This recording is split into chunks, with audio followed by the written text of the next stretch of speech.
কি রে, ঘুমোবি? দুটোই মাথা নাড়ল, তারা ঘুমাবে না। চৈত্র ওদের কাছে আসতে আসতে বলল, চল দিয়ে আসি ভেতরে। চোখ দুটো জেগে আছে কেমন ফলটার মতো। ইনিমিনি তবুও যাবে না। তারা তৌসিফের হাত আঁকড়ে ধরল, দুটোকেই টেনে কোলে তুলল তৌসিফ। চৈত্রর দিকে তাকিয়ে বলল, চলো ভেতরে যাই। ওরা মাথা নাড়ল। ভেতরে ঢুকা মাত্রই খেয়াল করলো তৌসিফের কাঁধে মাথা গুজে দুই বোন ঘুমে কাদা। তৌসিফ পুলকিত হলো, তার ভালা কাজ করলো যেন। কোল ভরা বাচ্চা কাচ্চাই না মানায় তাকে। এই বয়সে এখন খুব করে বাচ্চা দরকার। মন ভরা বউ আর কোল ভরা বাচ্চা, সুখের একটা জীবন। আর কি চাই? পিহা ছোট চাচিকে ডেকে আনতে তিনি অস্থির হলেন। নতুন জামাইয়ের কোলে মেয়ে দুটো ঘুমে কাদা। তৌসিফ হাসি মুখে প্রস্তাব দিল, কোন রুমে রাখবো আমাকে দেখিয়ে দিন, রেখে আসছি। চাচি বিব্রতই হলেন। পিহা রুম দেখালো। তৌসিফ পিহার সাথে যেতেই পেছনে থাকা মানুষগুলো যেন কথা ছাড়লো। ছোট চাচি তো বড় চাচিকে বলেই ফেললেন, দেখলেন আপা, বয়স বা অতীত দেখে মানুষ চেনা যায় না। পৌষের মুখ দেখেই আমি বুঝেছিলাম ও সুখে আছে। তৌসিফ খারাপ মানুষ না, লোকমুখে শোনা কথায় কান দেওয়াই উত্তম। বড় ভাই যা করেছিলেন ঠিকই ছিল। সোনার কপাল আমার পৌষে। বড় চাচির মুখটা হাসি হাসি। স্বামীর মুখে কথা বলেননি তিনি, তবুও পৌষের কথা তুলেছিলেন। কথা তার একটাই ছিল, পৌষটা ভালো থাকুক, সুখে থাকুক, আর কি চাই। তৌসিফ ইনিমিনিকে বিছানায় শুইয়ে দিতেই তারা ওর হাত আঁকড়ে ধরল। তৌসিফ হাসলো মিষ্টি মুখ হয়ে, পা থেকে স্লিপার খুলে বিছানায় উঠে বসলো। মিনি হাত বাড়ালো, এর অর্থ কোলে তুলো আমাকে। ঘুম কাতুরি মিনিকে কোলে তুলে হেলান দিল তৌসিফ। পাশে ওকে ঘেঁষে ইনি ঘুম। চৈত্র আর জ্যৈষ্ঠ উঠে বসলো। পিহার দিকে আদেশ ছুড়ল আবদারের স্বরে, পিহু সোনা, চাচিকা বল চা দিতে। পিহা উঠে দাঁড়ালো। বের হবে তখনই দেখলো হেমন্ত চায়ের ট্রে হাতে নিয়ে ঢুকছে। পিহা ভাবলো এখন সেও আড্ডা দিবে দুলাভাইয়ের সাথে, কিন্তু তার কপালে বুঝি আড্ডা সয়। হেমন্ত গমগমে স্বরে বলল, পিহু সোনা, চাচি ডাকে, যা তো। নিচের ঠোঁটটা বের করে হাঁটা দিল পিহা। হেমন্ত সবার আগে তৌসিফের হাতে চা দিয়ে বলল, সম্পর্কে কিছুটা ভাই হলো, এখন কিন্তু একদম সম্বন্ধী লাগি। অবশ্যই। জ্যৈষ্ঠ আর চৈত্র বলল, দুলা ভাই কাল পদ্মায় যাবেন? সকালে ইলিশ ধরবো। তৌসিফ চায়ে চুমুক বসিয়ে বলল, আজ চলে যাচ্ছে, আবার আসবো, তখন যাব, তোমার বোনকে নিয়ে যাব, ওর এসবে ইন্টারেস্ট অনেক। তিন ভাই মুখ চাচাই করলো। পোষকে আজ পিটালেও পোষ নড়বে না। চালাক তৌসিফ তালুকদার কি তা জানে? ওদের মাঝে পিহা উকি দিল, তার হাতে একটা ট্রে, একদমই হালকা কিছু নাস্তা তাতে। মা পাঠালো। ওদের সামনে দিতেই তৌসিফ জিজ্ঞাসা করলো, তোমার আপা কোথায়? পিহা বসে উত্তর করলো। ভাবির সাথে দুলা ভাই ডাকবো? তৌসিফ একটু ভেবে বলল, খেয়েছে? পিহার জানা নেই আপা খেলো কিনা, তাই মাথা নেড়ে বলল। না মনে হয়। তৌসিফ নিজেই উঠে দেখতো গত রাতের পর বউটা দুর্বল দুর্বল কিছুটা, না খেয়ে এখন আবার কোথায় জানি বসে আছে।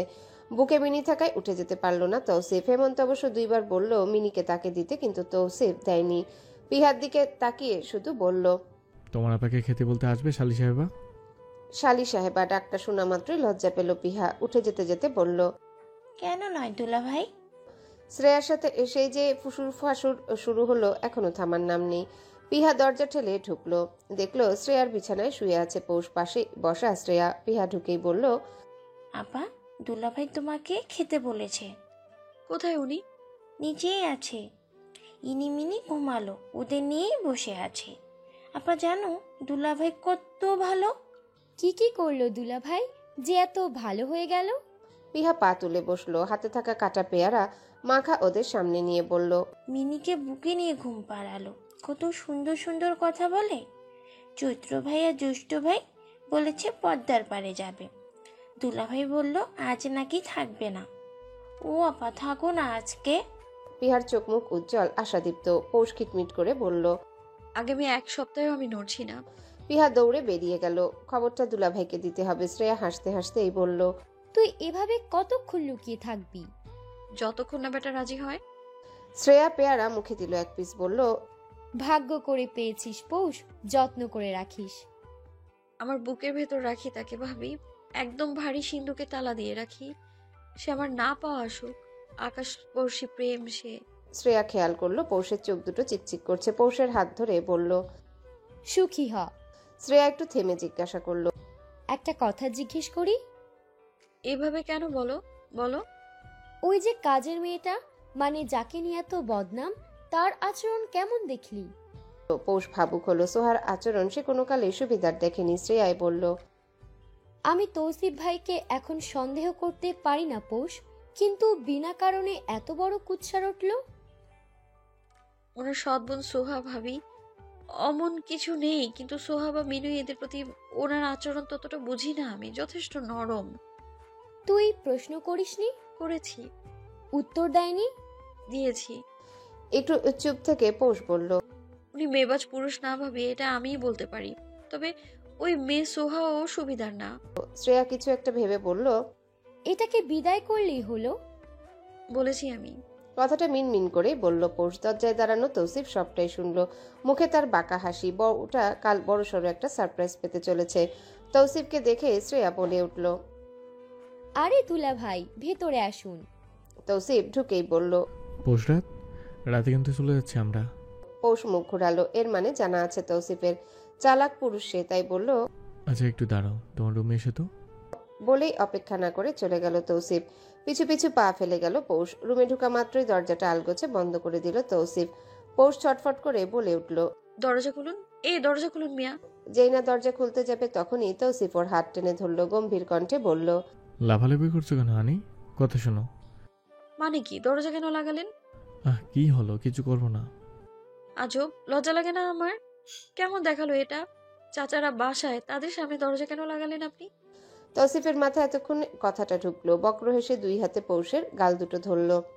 অতি সন্তর্পণে ঠোঁটে চুমু দিল একটা। ব্যাস, ঠান্ডা পৌষ রাত। সুযোগটা লুফে নিল তৌসিফ। পৌষের মুখে লেপটে দিল প্রেমময় সুধা। বোধারা হলো পৌষ। মুখ লুকালো তার পুরুষটার বুকে। দুই হাতে আগলে নিল তৌসিফ। প্রশ্ন করলো, আর একবার হবে? হুম। হয়নি হানি। তৌসিফ হাসলো। ফিসফিস করে বলল, আমার লজ্জাবতী। মাথা মুন্ডু সবই আপাতত খারাপ হয়ে আছে পৌষের। রাগে দুঃখে কান্না পায় ওর, কিন্তু কাঁদে না। তৌসিফকে এত করে বলছেও থাকবে, কিন্তু এই মহালোক মানতে নারাজ। পৌষও আর মানাতে নারাজ। কতক্ষণ তুলু করবে আর? মানুষের বিবেক থাকা উচিত। এতদিন পর বাবার বাড়ি এসেছে, থাকাটা মাস্ট, কিন্তু হাই কপাল। এই কপালে জুটেছে তালুকদার বাড়ির ছোট ছেলে। কপালটাকে মাঝে মধ্যে মন চায় সুপ্রসন্ন ভেবে নিজেই চুমু দিতে, আবার মাঝে মধ্যে মন চায় ঝামা দিয়ে ঘষে পরিষ্কার করতে। কি এক কাণ্ড! শালার কপালটাই খারাপ। দেখে দুঃখে এক জামাই জুটেছে। তৌসিফ বউকে দেখছে অনেকক্ষণ যাবৎ। বউটা যেতে রাজি না, কিন্তু যেতে তো হবেই। কাল সোহার পাট চুকাবে তৌসিফ। সংসারে তার শান্তি চাই। বউ তার ভালো মন্দ বুঝে, ভালো একটা সুযোগ বুঝেই বাচ্চা কাচ্চা চাইবে তৌসিফ। যদি বউ রাজি হয় তাহলে তো সোনায় সোহাগা। আর যদি এখন পড়তে চায়, বাচ্চা পরে চায়, তাহলে না একটু ধৈর্য ধারণ করবে তৌসিফ। জীবনে সে কম তো ধৈর্য ধরল না। বাবা হওয়ার স্বাদটা না হয় আর কিছু বছর পরই পেল। ভাবনার জগৎ থেকে বের হলো তৌসিফ। দরদ মাখা কণ্ঠে বলল, এখনো রুমে এসো যে? রাতেই চলে যাবো হানি। ভাই বোনদের সময় দাও এখন। আমি যাব না। কাট এক বাক্যে পৌষের। তৌসিফ খাটে হেলান দিয়ে বসা। ওভাবে থেকে স্বাভাবিকভাবে বলল, it's important honey, try to. না, আমি কিছু বুঝবো না। যাবো না মানে যাবো না। এই দফায় তৌসিফ উঠল। বউ তার এত জেদি হয়েছে, এসে ধরার আগে ছাত করে উঠে পৌষ।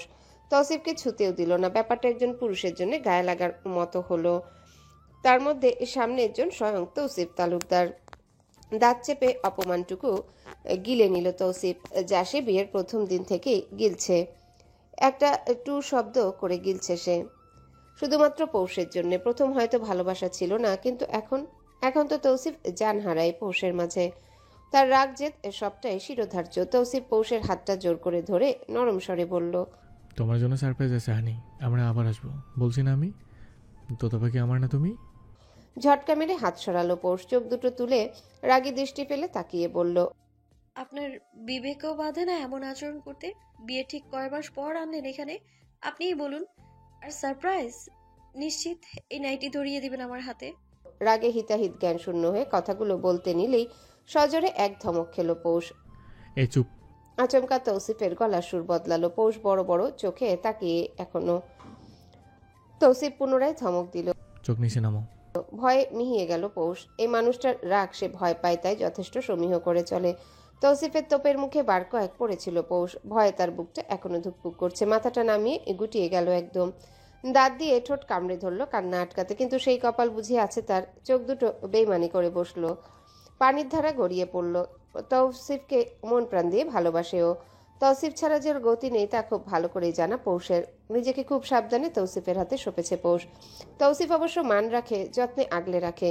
পুরুষ মানুষ রাগ থাকাটাই স্বাভাবিক। এখনকার বেয়াদবির ফলে ধমকটাও প্রাপ্ত তার। পৌষ জানে এটা, কিন্তু ওই যে ভয়, তৌসিফের ভয় তার আজও কাটেনি। তৌসিফ তাকিয়ে পৌষের পানে। ওর থেকে বেশি না 2 হাত দূরে বসা, চোখে মুখে ভয়, তার কিছুটা আতঙ্ক। তৌসিফ ধমকটা শুধু শুধু দেয়নি, তার বিশ্বাস সম্পর্কে সম্মান জিনিসটা দরকার, একটু বেশিই দরকার। পৌষকেও সম্মান করে তৌসিফ, স্বামী হিসেবে হোক বা বয়সের হিসেবে হোক তৌসিফ বড়। সেই সুবাদে এহেন উচ্চ বাক্য ও বেয়াদব্যই কিছুই না। মাঝে মধ্যে অবশ্য তৌসিফ নিজের উপরই রাগ হয়। বিয়ের পরপরই পৌষের সাথে একদিন জঘন্য এক কাজ করেছিল সে, সেই থেকে হয়তো মেয়েটা ভয় পায় বেশি। রাগ উঠলে তার মাথা ঠিক থাকে না। তবে হ্যাঁ, এতটুকু ভয় কিন্তু সম্পর্কের সৌন্দর্য, এতটুকু ভয় প্রতিটা দাম্পত্য জীবনের দরকার। এটা সম্পর্কের মাধুর্য ধরে রাখে, একটা ব্যালেন্স হয়। চাইলেই এখন বউকে বুঝিয়ে মানিয়ে নিতে সক্ষম তৌসিফ, তবে নিজের পায়ে কুড়াল মারার পাবলিক তৌসিফ না। গটগট পায়ে রুম ত্যাগ করলো। পৌষ নাক টানলো। মানুষটা কি বেশি রেখে গেল? পৌষ কি করবে? ওর যে মুখটা বেশিই চলে একটু। এত বছরের তৈরি করা মুখ চাইলে কি কম চালানো যায়? সে তো জানে তার তোতা পাখি মন থেকে বলেনি, তো বউ রাগ কমলো না। নিজেকে অপরাধী ভাবলো পৌষ। মনটা বেজার হলো নিমিষে। চোখের পানি মুছতে দেখলো পিহা ঢুকছে। হাসি মুখে আপাকে দেখেই বলল, বাইরে এসো আপা, নাস্তার জন্য ডাকে। তোর দুলাভাই কি চলে গেল? কই যাবে? দুলাভাই তো চৈত্র ভাইয়ের সাথে বসা, আমরা সবাই আছি। মা পিঠা বানিয়েছে, আসো তুমি। পৌষের বুকটা একটু হলেও শান্ত হলো। ও তো ভাবলো রাগে বুঝি জামাই তার ফুরুত হয়ে গেল। সুন্দর মুখো এক জামাই, জ্বালা সব পৌষের। ভয়ই লাগে কখন না উড়ে যায়। হায়, সে যে কি জ্বালা তার নারীর মন বই কেউ বুঝবে না। জামাই আগলে রাখাও এক তপস্যার বিষয়, যা রোজ করে বেড়াচ্ছে পৌষরাত হক তালুকদার।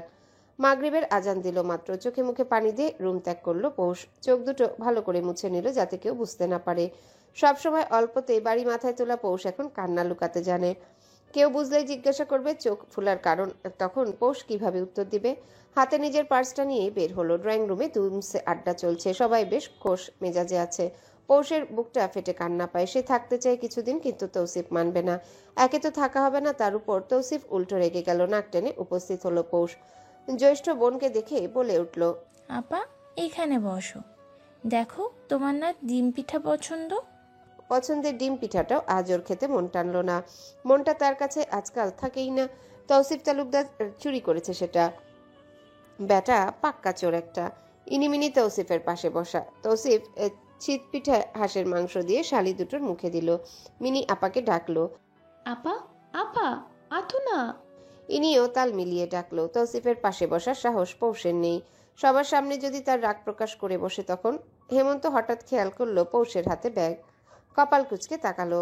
জিজ্ঞাসা করলো বোনকে, কোথাও বের হচ্ছিস? মাথা নাড়ে পৌষ। হালকা শব্দে বলল, চলে যাচ্ছি হেমু ভাই। একসাথে অনেকগুলো চোখ তাকালো ওর পানে। তৌসিফও তাকালো। মুখে তার বক্র এক হাসির রেখা। ও জানতো এটাই হবে। পৌষকে এখান থেকে নেওয়া যতটা সহজ ঠিক ততটাই কঠিন।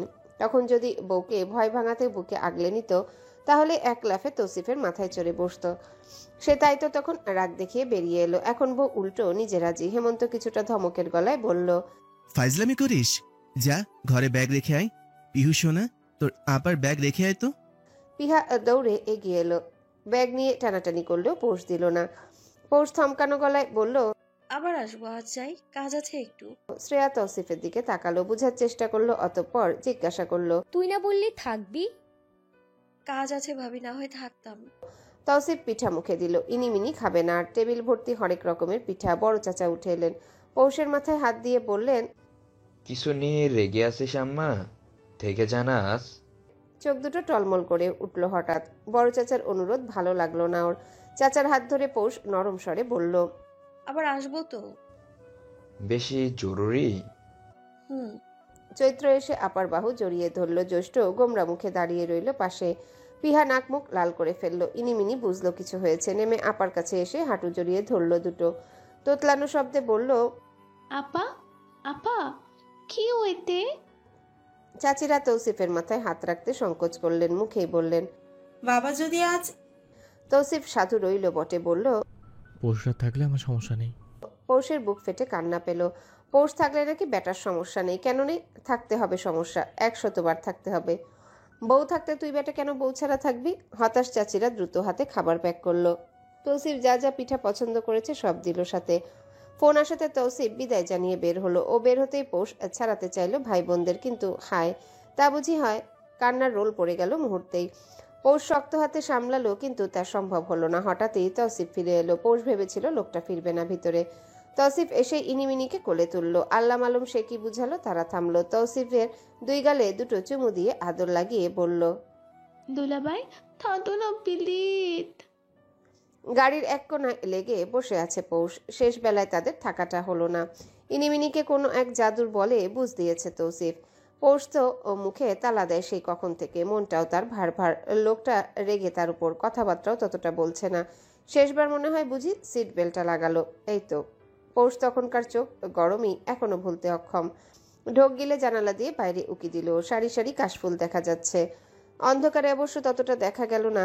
তৌসিফকে নিয়ে ঘুরতে মন চাইলেও পৌষ কথা বলল না। মূলত সাহসটাই হচ্ছে না। এক মনে ড্রাইভিং করছে তৌসিফ।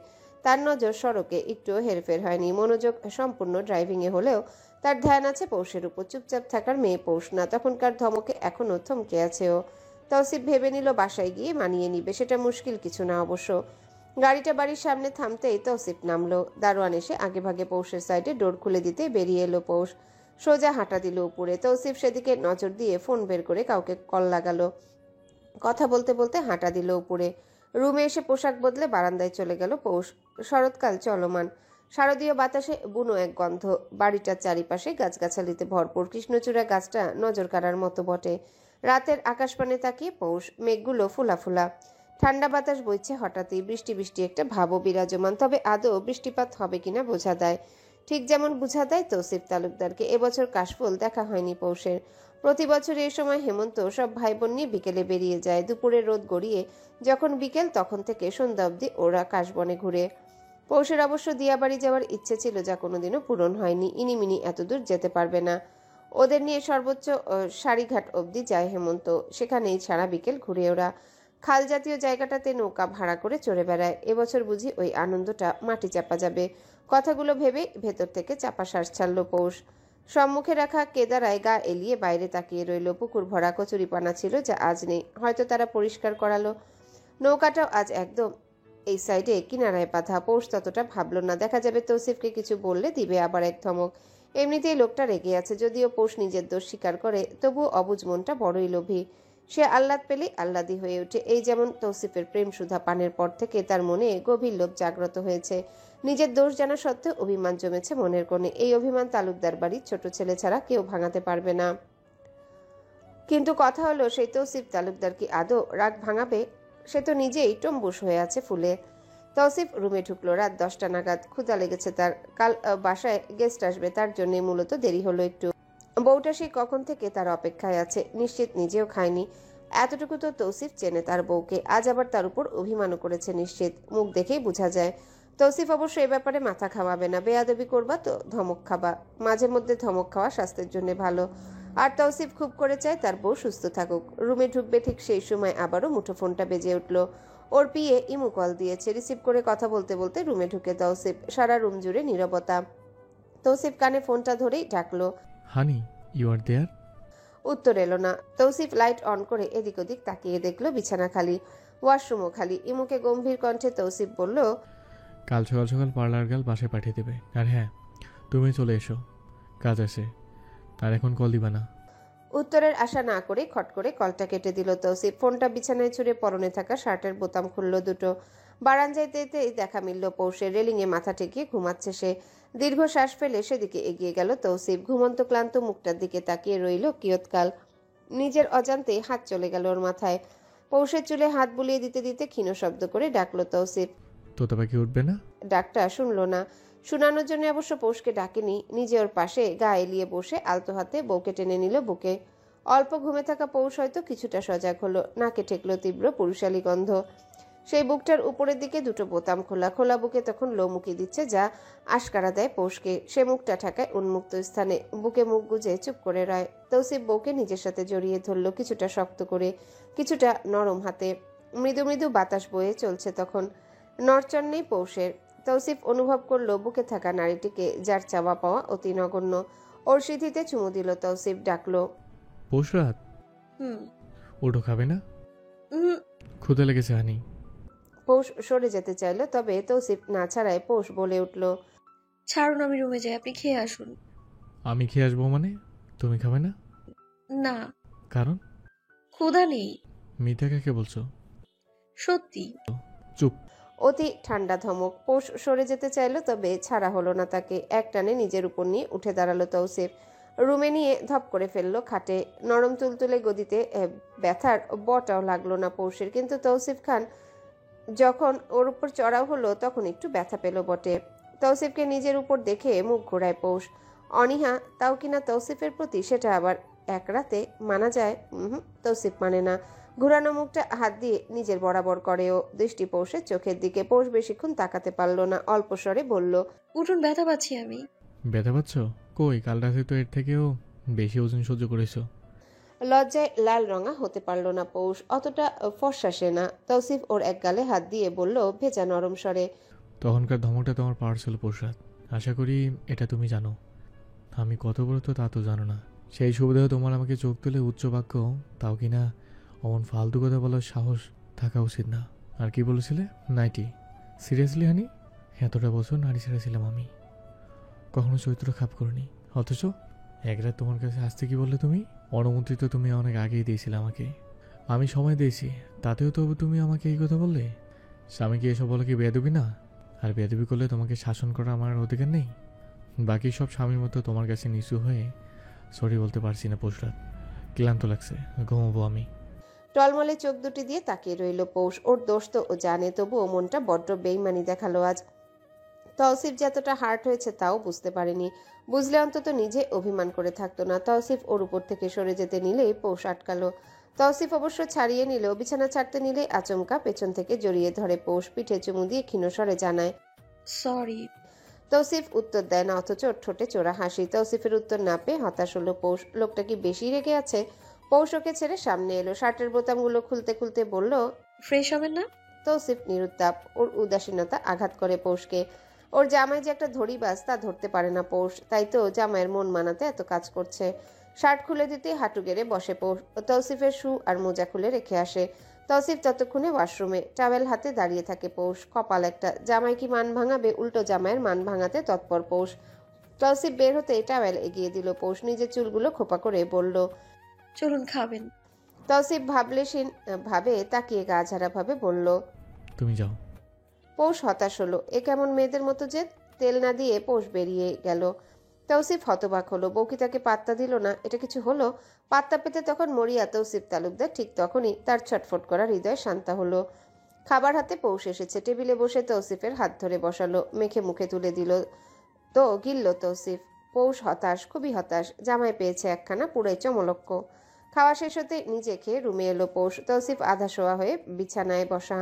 পৌষ চুপচাপ গিয়ে তার পাশে বসলো। লাইট অফ করে তৌসিফের পাশে শুতেই হঠাৎ টের পেল ওর পা দুটো কারো শক্ত পা দ্বারা বদ্ধ। মৃদু শ্বাস ফেললো পৌষ। তৌসিফ গম্ভীর কণ্ঠে আদেশ করলো, বুকে এসো। পৌষ মাথাটা বুকে রাখতে তৌসিফ আচমকা বোমা ফাটালো। কাল সোহার বিয়ে মেহেদির সাথে। পারিবারিকভাবে আপাতত বিয়ে সেরে তুলে দেবো কাল। বাকরুদ্ধ হতভম্ব বিস্মিত পৌষ। আচমকা খুশি সে এতটাই হলো যে কথা বলার ভাষা পেল না। রাত বিরাতে এহেন খবর দিয়ে পৌষকে আক্কার মা চক্কা বানিয়ে দিল তৌসিফ। খবর দিল সে অদ্ভুতভাবে। শিরোনাম বলে এখন বিস্তারিত বলছে না, আর নাই জিজ্ঞেস করার সুযোগ পেল পৌষ নিজে। অত বড়সড় খবর দেওয়া মাত্রই পৌষ যখন ঝটকা খেলো, তখনই তৌসিফ ওকে আটকে নিল নিজের সাথে। গালে আঙ্গুল ছুঁয়ে দিয়ে নরম স্বরে আবদার জুড়ে দিল, তোমার আর্জি কাল গ্রহণ হচ্ছে হানি, এবার আমার আর্জি শোনাই। এ যেন কোনো মহা আহ্বান নিয়ে এলো তৌসিফ। পৌষ মুহূর্তে বোকা বনে গেল। চঞ্চলা মনটা যখনই একের পর এক প্রশ্ন করতে চাইল, তখনই বাধা পড়ল তৌসিফের বাহুর ভাঁজে। চঞ্চল মোনা কন্যার মন প্রাণ দেহ জুড়ে তখন বয়ে গেল শুধু প্রেম আর প্রেম। পৌষ সাড়া দিল গভীরভাবে। সারাদিন ফটর ফটর করা পৌষ স্বামীর আদর পেলেই নেতিয়ে যায়। ঠিক যেন ঘাসের বুকে লুকিয়ে থাকা লজ্জাবতী গাছটা, যাকে আলতো হাতে ছুঁয়ে দিতে সে জুবে যায়। তৌসিফ এই বিষয়টা খুব উপভোগ করে অবশ্য। বউটা তার এমন মুহূর্তে তাকে সাপোর্ট করে। পারে না যদিও সে কচু, তবুও যে সাড়া দেয় তাতেই বা কম কি। তৌসিফ কৃতজ্ঞ স্বামী। সে জানে তার বউয়ের মন কখন কি চায়। বাইরে আজ চাঁদ দেখা যাচ্ছে, তবে আবছা। মেঘের মাঝে তারা আড়াল হয়েছে আজ। শরৎকালটাও এবার খুবই ব্যতিক্রম। এই শরীর ঝলসানো গরম, আবার এই বৃষ্টি। বিকেল হতেই মন মাতানো বাতাস, রাত হতেই আবার তারা আদল বদলায়। চারটা বেহায়ার ন্যায় হাঁ করে তাকিয়ে থাকে। আবহাওয়ার উষ্ণতায় যখন হাজারো প্রেমিক স্বামী তার প্রিয়তমার প্রেম সুধা পানে ব্যস্ত, তখনই চারটা উকি দেয়। তার নজর থেকে আড়াল হতে বদ্ধ ঘরে প্রেম বিনিময় ঘটে। বলা তো যায় না, ঝলসানো সেই রুটির মতো দেখতে ভরাট চারটার যদি নজর লেগে যায়। ফিসফিস করে কানে শব্দ এলো পৌষের। চোখ দুটো লেগে আসতে চাইলো বারবার, কিন্তু ঘুমানো গেল না। তৌসিফ দিল না অবশ্য। পৌষ মুচড়ে সরতে চাইলেও লাভ হলো না। শক্ত বুকটার মাঝে সে খুব জটিলভাবে আটকে আছে। তৌসিফ আচমকাই ওর কপালে চুমু দিল। ছোট্ট একটা শ্বাস ফেললো পৌষ। তৌসিফ আদুরে ভাবে জড়িয়ে ধরল ঠান্ডা উষ্ণ দেহটা। গভীরভাবে আলিঙ্গন করে আদর মিশ্রিত স্বরে জানতে চাইল, খারাপ লাগছে? উম, ঘুমাও না হানি। আচ্ছা। বলেই বুকের মাঝে ঘুমাতে চাইল। তৌসিফ চেয়ে রইল ওর পানে। এতটা ভালো ওর কপাল, তা যেন বিশ্বাস হতে চায় না। ভাগ্য বড্ড সহায় হয়েছে ওর উপর। প্রথমবার জীবনে ধোঁকা খেয়ে এই তৌসিফ কিন্তু মোটেও ভেঙে পড়েনি। পুরুষ মানুষ সে, শক্তভাবে গরম। তার সামান্য নারী ধোঁকা তাকে ভাঙতে সক্ষম নয়। অথচ কপাল গুনে এই পৌষ পেয়ে গেল। ছলনা, কপটতা বা কলুষিত মন কোনোটাই তার নেই। সে প্রেম বুঝে, শুধু একাকিত্ব বোঝে। সবসময় তোতা পাখির মতো কথা বলা। পৌষটা কোথাও চুপ থাকতে হবে তাও বুঝে। পিয়াসী থেকে একদম ভিন্ন তার বুকে থাকা তোতা পাখিটা। এমন না তৌসিফ তুলনা করে, আসলে তুলনা করা সম্ভব না। তবে ওই যে মস্তিষ্ক, এটা বারংবার তৌসিফকে জানায় সে কতটা অন্ধকারে ছিল। টাকা পয়সার সুখ কিনা দিল, তবে ছলনাময়ী রইল না। মূলত তার সুখ সয়নি। তৌসিফ তার ছিল্লের সাথে বলে উঠল, কুকুরের পেটে খিস হয় না। আধ ঘুমে থাকা পৌষের কানে ঢুকলো না। ঘুমটা যেন ফুস করে উড়ে গেল। টেনে কোনো মতে চোখটা খুলে বলল, আমি ঘুমাইনি, জেগে আছি, কি করব? আচমকা কথা তৌসিফ ভ্রু কুচকায়। মস্তিষ্ক ধরতে পারে না হঠাৎ কি হলো। যখনই বুঝলো পৌষের কথা, তড়িঘড়ি করে ওর মাথায় হাত বুলিয়ে বলতে লাগলো, তোমাকে বলিনি আমি honey, I was just relax something, nothing related to you. ও, ছোট্ট একটা উত্তর দিল পৌষ, যা সন্তুষ্ট করতে পারল না তৌসিফকে। ভেতরে আচমকায় খারাপ চিন্তা এলো। ভুল বুঝলো কি ওর পৌষকে? পৌষ উঠতে চাইলেই তৌসিফ পিছন থেকে ধরে। পৌষ আস্তে করে বলল, পানি খাবো। আমি দিচ্ছি। পাশ থেকে এক গ্লাস পানি ঢেলে দিতে তৌসিফ জিজ্ঞাসা করলো, ক্ষুধা লেগেছে? পৌষ উত্তর দেওয়ার আগেই তৌসিফ লাইট জ্বালালো। অমনি হলদেটে আলোয় জলজল করে উঠল চারিপাশ। চারিপাশে সাদা এবং সোনালী রঙের দেয়ালটায় আভিজাত্য ফুটে উঠল। পৌষ এক পলক তাকিয়ে বলল, উঠবো। তৌসিফ সময় গড়াতে দিল না। ঝট করে বউটাকে কোলে তুলে নিল। কপালের মাঝখানে গভীর মিষ্টি একটা চুমু দিয়ে বলল, একটা খারাপ মানুষের কথা মনে পড়েছিল, তাই কথাটা মুখ দিয়ে বের হলো। এখন বলো, তোমার মনটা খারাপ দেখাচ্ছে কেন? আদর কম পড়লো নাকি? পৌষ মুখটা প্যাঁচার মতো করলো। তৌসিফ গলাটা জড়িয়ে ধরলো আচমকা। তৌসিফ বউকে শক্ত করে ধরে আছে। আচমকায় তীব্র ব্যথায় কুকড়ে উঠল। পৌষ গলা থেকে মুখটা সরিয়ে নিয়ে পুনরায় চুমু দিল জখম করা স্থানে। এক পাটি দাঁত বের করে হেসে আদর মিশিয়ে জিজ্ঞাসা করলো, খারাপ লাগছে জামাই?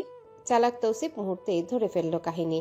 পৌষের গলায় নজর দিতেই দেখলো লাল লাল ছোপ ছোপ দাগ। বউটাকে আদর সে মন প্রাণ খুলেই করে, তাই বলে বউটা কি সুন্দর প্রতিশোধ নিল। তৌসিফ বিনিময়ে পৌষকে বুকে চেপে ওয়াশরুমে ঢুকতে ঢুকতে বলল, না তো, খারাপ লাগছে না। তাহলে আরেকটা দিই। অসহায় চোখে তাকিয়ে বলল পৌষ। তৌসিফ ওর নাকটা একটা চুমু দিয়ে বলল, একটা কেন, 100টা দাও, আমি তো পুরোটাই তোমার, একদম আপ টু টু। পৌষ লজ্জা পেল বটে। বেহায়া লোক লজ্জা দিল পৌষকে। পৌষ ওর গলাটা জড়িয়ে রাখলো। পানির শব্দ শোনা গেল বাইরে গেলে। তার সাথে শোনা যাচ্ছে তৌসিফের পুরুষ শব্দে করা গুনগুন, যা ইহকালের একমাত্র শ্রোতা পৌষরাত হক তালুকদার। দুটো হাঁচি দিয়ে থামলো পৌষ। রাত এখন প্রায় 12টার উপর। চুলের তোয়ালেটা খুলে মাথা মুছে নিল পৌষ। তৌসিফ এখনো আসছে দেখে পৌষী বাইরে গেল। কিচেনে শুধুমাত্র একটা ট্রাউজার পরা তৌসিফ। নাভির নিচে থাকা ট্রাউজারটার ডুরি দুটো ঝুলে আছে। পেছন থেকে বড়ই সুন্দর দেখালো তাকে। হাতের মাসলগুলো ফুলে ফেপে উঠেছে। চওড়া কাঁধে সুন্দর পুরুষ। পৌষের মনটা আন্দোলিত হলো। বলে কয়ে একখানা জামাই তার। মনটা মাঝে মধ্যে চায় বয়সে বড় এই জামাইটার কাঁধে ঝুলে থাকতে। এতে মানুষ তাকে বান্দর বললেও সমস্যা নেই।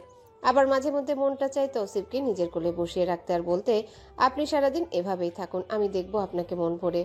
পুরুষের প্রেম ভয়ঙ্কর, তবে নারীর প্রেম ভুবন ভুলানো। এই যে মনের গহীনে এত এত প্রেম, কিন্তু পৌষ তা প্রকাশ করতে অপারগ।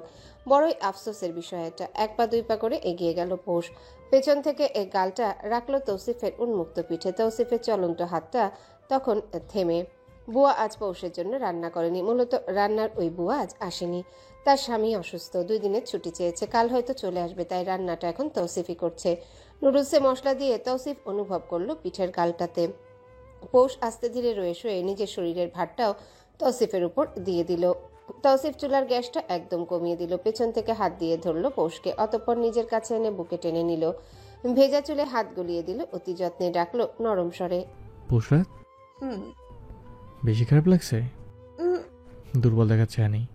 মাথাটা গোল গোল ঘুরছে, উঠে দাঁড়াতেই সব ঘোলা লাগলো। তপ্ত শ্বাস ফেলে তৌসিফ। আজ দুপুরে মেডিসিনটা মিস গেল, তৌসিফের একদমই খেয়াল ছিল না। আর পৌষ নিজে কোনোদিনও সেধে নিজের খেয়াল রাখবে না। পৌষ 2 হাতে জড়িয়ে রাখলো তৌসিফকে। পুরোটা তৌসিফ ওর ছোট বাহুতে আটে না, তাই যতটুকু পারলো হাত মেলে দিল। তৌসিফ একটা বড় প্লেটে নুডলস সার্ভ করলো, অতঃপর জিজ্ঞাসা করলো, হাঁটতে পারবে? কোলে তুলি?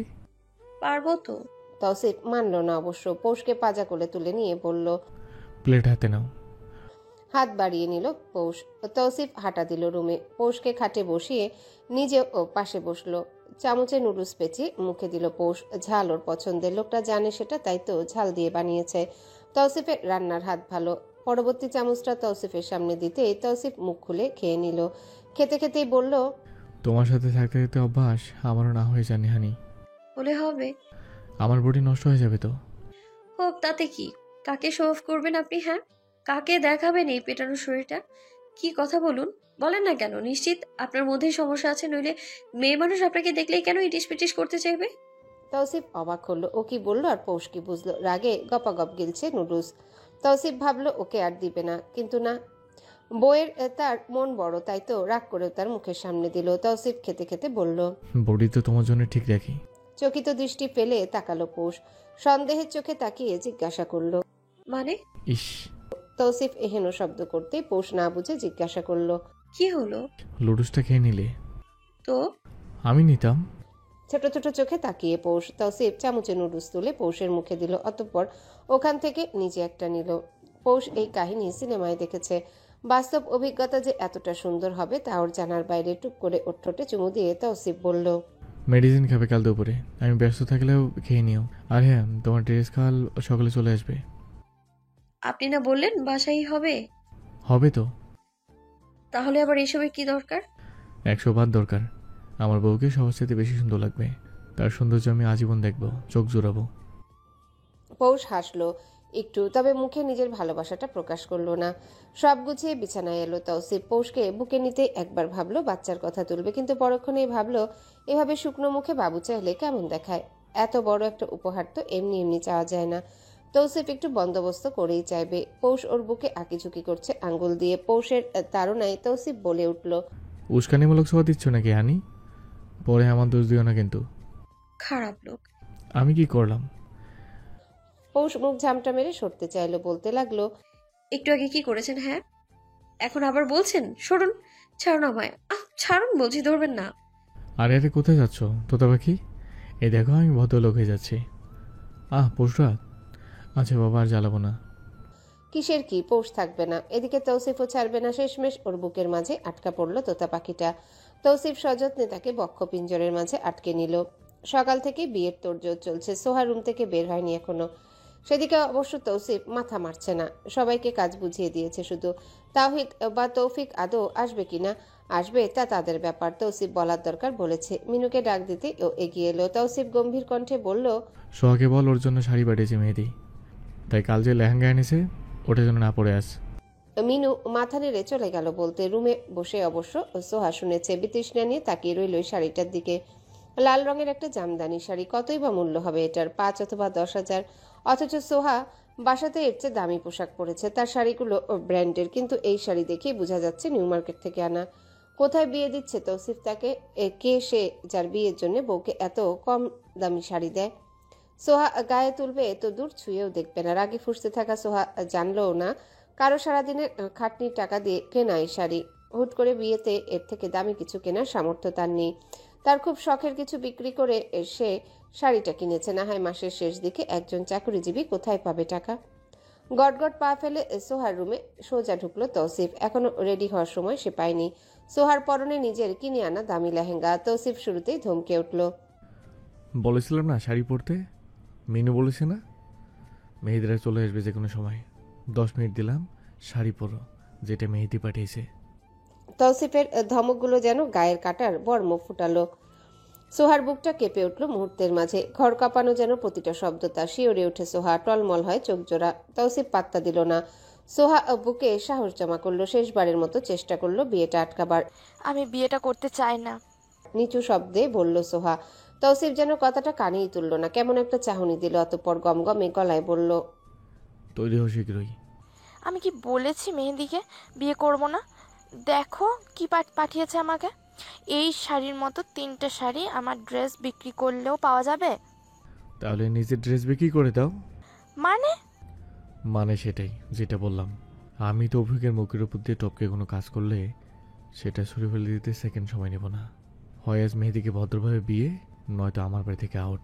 আর হ্যাঁ, যেই ড্রেসের বড়ই করছো সেটার উপযুক্ত কি না ভেবে দেখো। আমি ঠাই না দিলে আজ কোথায় থাকতে ভেবে দেখেছো? সদরঘাটে গার্মেন্টসে চাকরি করে খেতে হতো। তখন এত তুলোমুলো ভাব থাকতো না।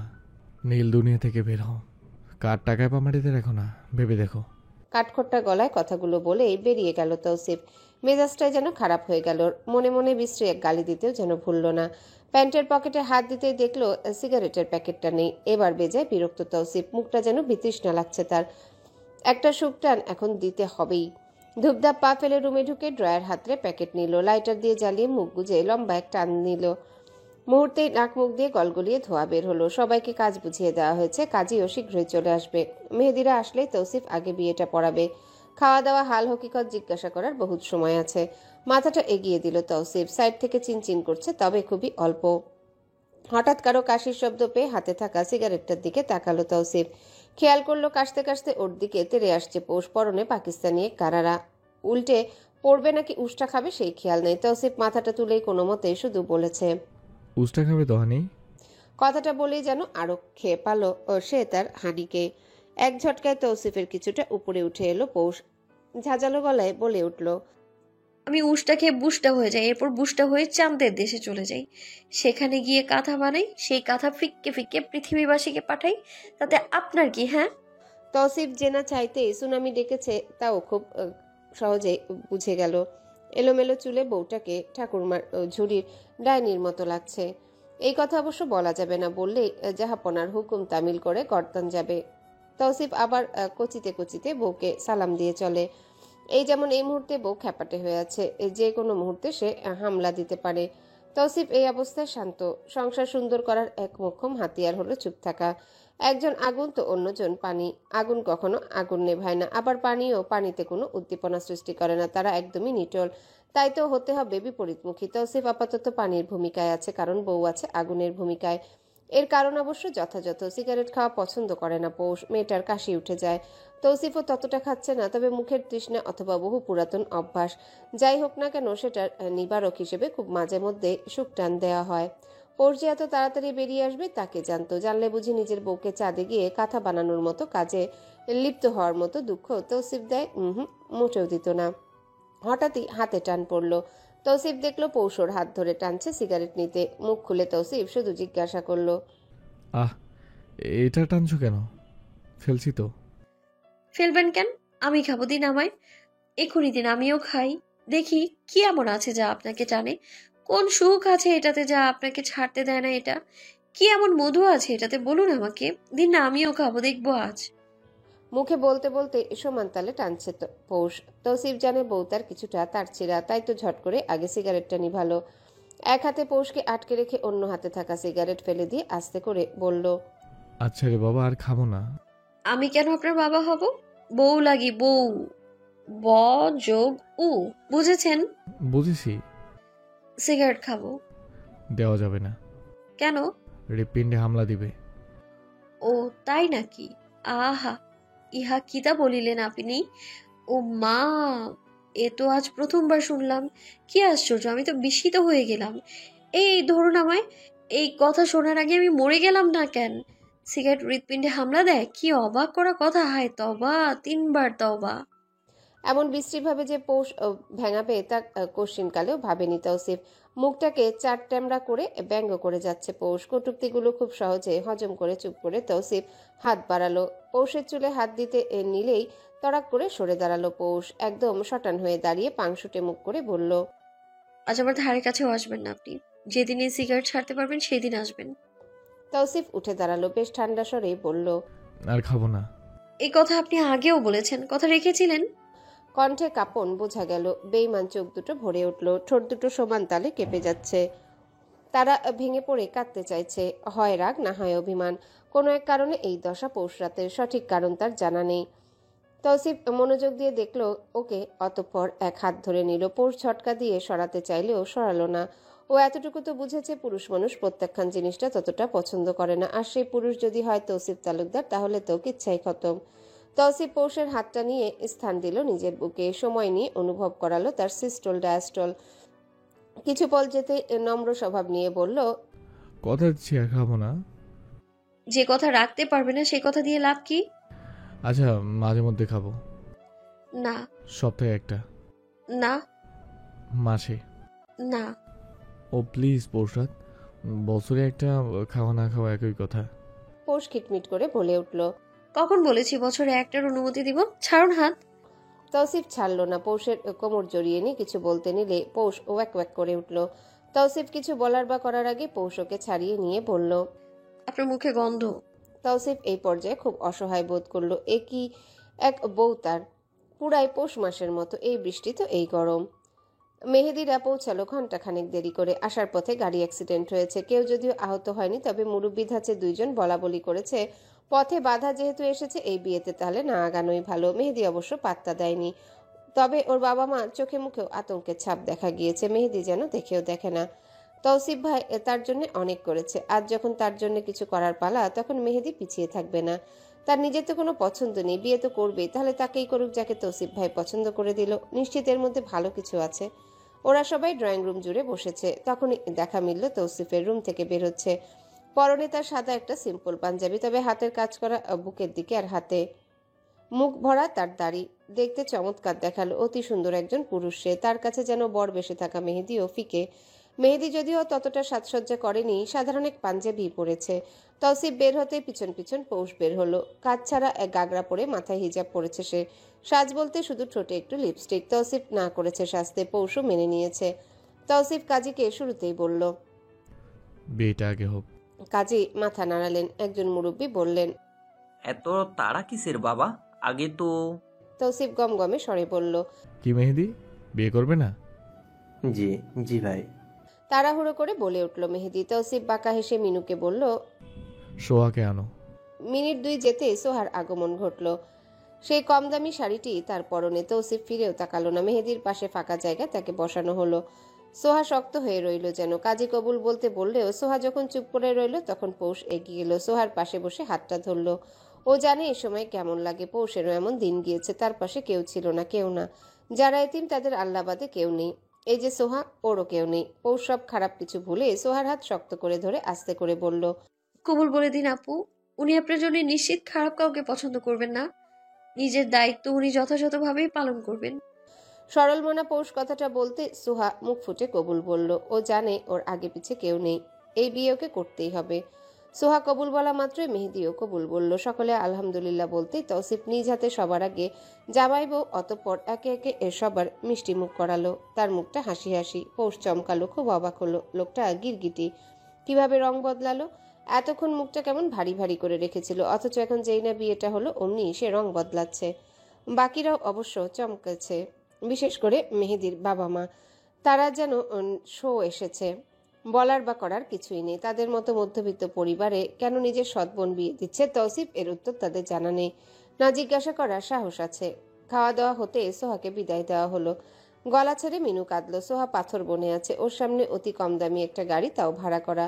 জীবন তার কোথায় মোড় নিল সে জানে না। মিনুকে শুধু বলল, কাঁদিস না, তোকে নিয়ে যাব। আজ চলি আপা। না। সোহা যেতে নিলে আচমকা পৌষ এসে জড়িয়ে ধরলো। সোহা চমকালো, তবে কথা বলল না। পৌষ শুধু বলল, মন দিয়ে সংসার করুন আপা। পৌষ যেভাবে এসেছিল সেভাবেই সরে গেল। তৌসিফ আগ বাড়িয়ে কথা বলেনি। ওদের বিদায়কালটা সাদামাটা ভাবেই হলো। তৌসিফ বিড়বিড় করে শুধু বলল, বালা টললো? পৌষ পাশ থেকে বলে উঠল, কি বললেন? কি আর বলবো। তাও ঠিক, মামাতো ভাই না আপনি আমার, আপনার কি বা বলার থাকতে পারে? আকাশে আজ অর্ধচন্দ্রর দেখা মিলল। অর্ধ বলাটা অবশ্য ভুল, একদমই ঠিক নয়, কারণ চাঁদটা অর্ধেক থেকেও যেন কম। মোটা একখানা দাগের মতো দেখতে, মেঘের আড়াল হাওয়া থেকে নিজেকে কোনো মতে বাঁচিয়ে সগর্বে সে তাতিয়ে বেড়াচ্ছে। দ্যুতি ছড়াচ্ছে চারপাশ জুড়ে, যেন তার রূপের ঝলকে ফিকে পড়ে যাচ্ছে সকলে। বড়ই দাপট দেখাচ্ছে আজ চাঁদটা। তৌসিফ দূর আকাশে চাঁদের পানে তাকিয়ে হাসলো বাঁকাভাবে, তার ছিল্লের সাথে বলে উঠল, তোর থেকে আমার শ্যামাঙ্গিনী অধিক সুন্দরী। চাঁদটা যেন ব্যঙ্গাত্মকভাবে তৌসিফকে বলে উঠল অনেক কিছুই, যার শ্রোতা একমাত্রই তৌসিফ নিজে। তাই তো একা একাই বলতে লাগলো, তাকে সকালে দেখে নিজের বাসনা নিবারণ করে, কিন্তু আমার চাঁদ শুধু আমার আকাশেই ওঠে, সে বিলুপ্ত হয় আমার আকাশেই। শরৎ বাতাস চারিদিকে, এই সময়টাতে ঠান্ডাও লাগছে বেশ। পাতলা এক সাদা শার্ট তৌসিফের পরনে, সাথে সাদা ঢোলা এক প্যান্ট। বুকের কাছের বোতাম দুটো খোলা থাকায় তাকে বেশ দেখাচ্ছে। তৌসিফ আপাতত বারান্দায় দাঁড়িয়ে, তার ভেতরের প্রেমিক সত্তার আজ ঘুম ভেঙেছে বহু বছর পর। পৌষকে নিয়ে আছে সদ্য জাগ্রত, প্রেমটাকে নিয়ে চন্দ্রবিলাস করবে। শব্দ হতে তৌসিফ বুঝলো পৌষ বেরিয়েছে। হাত মুখ ধুয়ে একদম ফ্রেশ হয়ে এসেছে ও। চুলগুলো একত্রিত করে ঢোলা এক ঝুটি করে পিঠে দিয়ে রাখলো। বিছানায় রাখা সাদা ওড়নাটা মাথায় দিয়ে এদিক ওদিক তাকালো। তৌসিফ বাইরে থেকে তা অবলোকন করে হাসলো মৃদু। কাকে খুঁজে তার তোতা পাখি নিশ্চিত তৌসিফকে। উত্তরটা যেন তৌসিফের মস্তিষ্ক খুব ঝটপট করে দিল।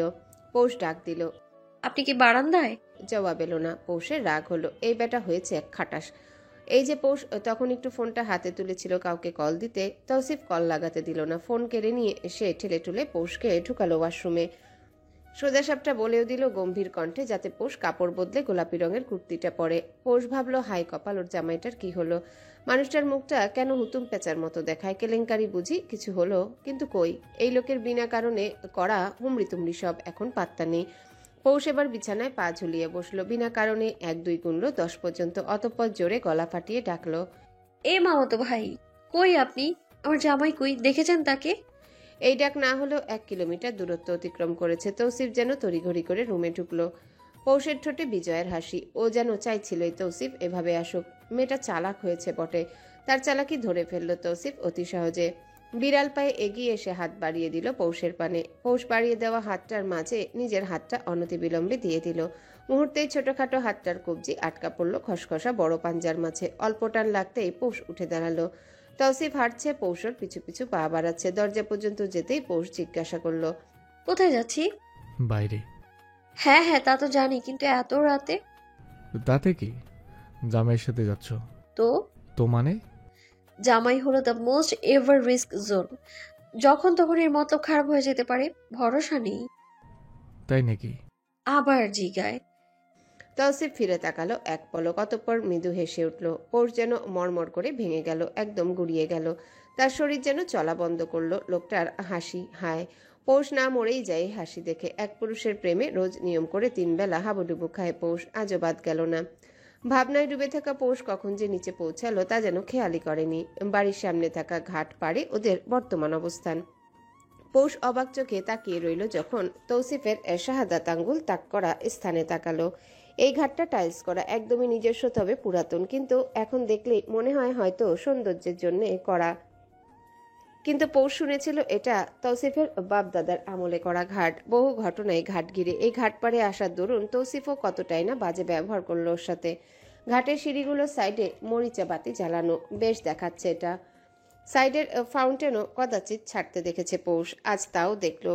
ঠিক পারে একটা নৌকা রাখা। এতদিন কচুরিপানা দিয়ে ভরে থাকলেও আজ কচুরিপানা নেই। তৌসিফ পরিষ্কার করিয়েছে। হাত ধরে ধরে পৌষকে সিঁড়ি দিয়ে নামালো তৌসিফ। নিজের হাত দিয়ে ওকে শক্ত করে ধরে বলল, সোজা নৌকায় পা রাখাও, মাথার দিকে পা রেখো না, নৌকা তাহলে সরে যাবে। পৌষের হাসি পেল। ওকে কি না শিখায় কিভাবে নৌকায় উঠতে হয়। পা ঝট করে নৌকায় উঠে উল্টো হাত বাড়ালো তৌসিফের জন্য। তৌসিফ হেসে ফেলল, তবে হাতটাও ধরল। বইটা হাতে তুলে নৌকাটা আনলো অন্য কিনারায়। বড় কড়ই গাছটার সাথে নৌকা বেঁধে তৌসিফ আবারও নৌকায় উঠল। পৌষ তখন জামাই ভুলে সুন্দর প্রকৃতি দেখতে ব্যস্ত। তৌসিফ এগিয়ে এসে পাশ ঘেঁষে বসলো। ঠান্ডা এক বাতাস বইছে তখন। নৌকাটা এদিক ওদিক হেলে দুলে যাওয়াতে পানিতে অল্প অল্প শব্দ হচ্ছে। পৌষ উচ্ছ্বাস প্রকাশ করলো, এসব এসব অনেক সুন্দর, আমি কখনো ভাবিনি এভাবে দেখবো। আপনাকে অসংখ্য ধন্যবাদ। তৌসিফ পৌষের দিকেই ফিরেছিল। পেছন দিক থেকে পৌষের পিঠ ঠেকলো তৌসিফের বুকে। শক্ত বুকটার উষ্ণতা টের পেয়ে লোভী মনটা আন্দোলিত হলো। মাথা এলিয়ে দিয়ে শরীর ছেড়ে দিল পৌষ। দুই হাতে তাকে আগলে নিল তৌসিফ। পা মেলে দিয়ে নিজের জায়গা মজবুত করল পৌষ। চোখ উল্টে তৌসিফকে দেখে নিল এক পল, অতঃপর ক্ষীণ শব্দ করে জিজ্ঞাসা করে, কথা বলুন। কি বলবো? কিছু একটা। তোতা পাখি বুলের কাছে হার মানায় প্রেমিক পুরুষ আমি, শুনতেই ভালো লাগে। কথা থামিও না পৌষরাত, বলে যাও, আর শুনি। পৌষের চোখ দুটো ভরে উঠল। এত মায়া মায়া কেন লোকটা?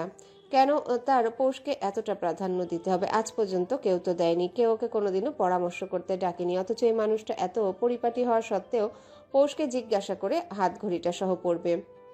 এত ভালোবাসার যোগ্য তো পৌষ। পৌষ ঝট করে উঠল, ঝাঁপিয়ে পড়ল তৌসিফের বুকে। কেঁদে ফেলল মেয়েটা। তৌসিফ ওর মাথায় হাত রাখলো। ভরসার জায়গা স্বরূপ সে আছে তা বুঝালো। পৌষ আর একটু শক্ত করে বুকে ঠাঁই নিল। নৌকাটা কাত হলো একটু। পৌষ নাক টেনে টেনে বলল, এত কেন ভালোবাসেন? তাহলে কি কম বাসবো? মেরে না ফেলবো? আর কত, মরতেই তো আছি তোমার মাঝে। চাঁদের প্রতিবিম্ব তখন স্পষ্ট পানির মাঝে।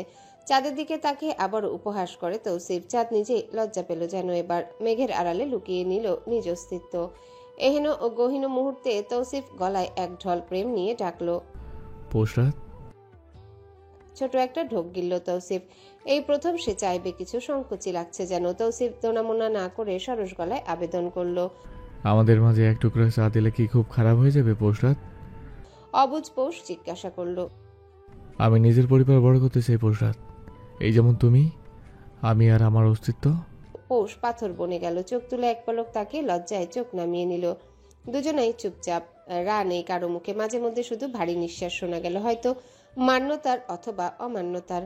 অতি সাধারণ এক সজ্জায় বসা সোহা। ওর কাছে মনে হচ্ছে দুনিয়াটা হয়তো বড্ড কঠিন হয়ে গেল।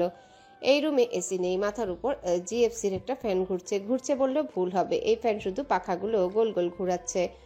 বাতাস আসছে না বললেই চলে। বাইরে খুবই অল্প স্বল্প কথার শব্দ শোনা যাচ্ছে। হঠাৎ বিয়েতে মানুষ থাকবে না, এটাই তো স্বাভাবিক। সোহা অবশ্য বোকা বনে এখনো বসে আছে। মেহেদি নামক পুরুষকে এখনো চিনে না সে। মিনুর জন্য মনটা খারাপ হচ্ছে, রাগ হচ্ছে তৌসিফের উপর। এ এক এলোমেলো অনুভূতি, যার কোনো কিনারা নেই। সাঁতার না জানা সোহা যেন মাঝ সমুদ্রে এসে পড়লো না, তাকে ফেলা হলো। তৌসিফ তালুকদার ফেললো তাকে শুধুমাত্র তার স্বার্থে আঘাত লেগেছে বলে। সোহা জানে চাইলেই ভালো ঘরে ওকে তৌসিফ বিয়ে দিতে পারত, কিন্তু সে সেটা করেনি। সে ইচ্ছে করে কোনো এক ফকিরের গলায় ঝুলালো তাকে, যেই ফকির মাত্র 50,000 টাকা কাবিন করেছে, তাও কিনা আরো কম করতে চেয়েছিল। কারো পায়ের শব্দ কানে আসতে সোহা ঘাড় ঘুরিয়ে তাকালো। সাদা একটা টি শার্ট আর কালো ট্রাউজার পরা মেহেদি রুমে। বেশ চিন্তিত তার মুখখানা। এসেই ভদ্রভাবে সালাম জানালো সোহাকে। উত্তর সোহা দিল না, বা দেওয়ার প্রয়োজন মনে করলো না। মেহেদি সংকোচ বোধ করলো, তবুও জিজ্ঞাসা করলো, আপনি খেয়েছেন সোহা? খাবার নিয়ে আসি? সোহা উত্তর করলো না। হতাশ মেহেদি বেরিয়ে গেল। ফিরে এলো মিনিট 10 পর। হাতে একটা প্লেট, ডিম ভাজার ঘ্রাণ আসছে। সোহারও ক্ষুধা লেগেছে, কিন্তু খাবে না ও। মেহেদিকে দেখেই বোঝা যাচ্ছে সে নিজেই ডিমটা ভেজে এনেছে। সোহার একদম সামনে প্লেট রেখে মেহেদি বলল, খেয়ে নিন সোহা, আপনার ক্ষুধা লেগেছে আমি জানি, সারাদিন খাননি। এতক্ষণে মুখ খুলল সোহা। গরম লাগছে আমার মেহেদি, আপনাদের বাসায় এসি নেই?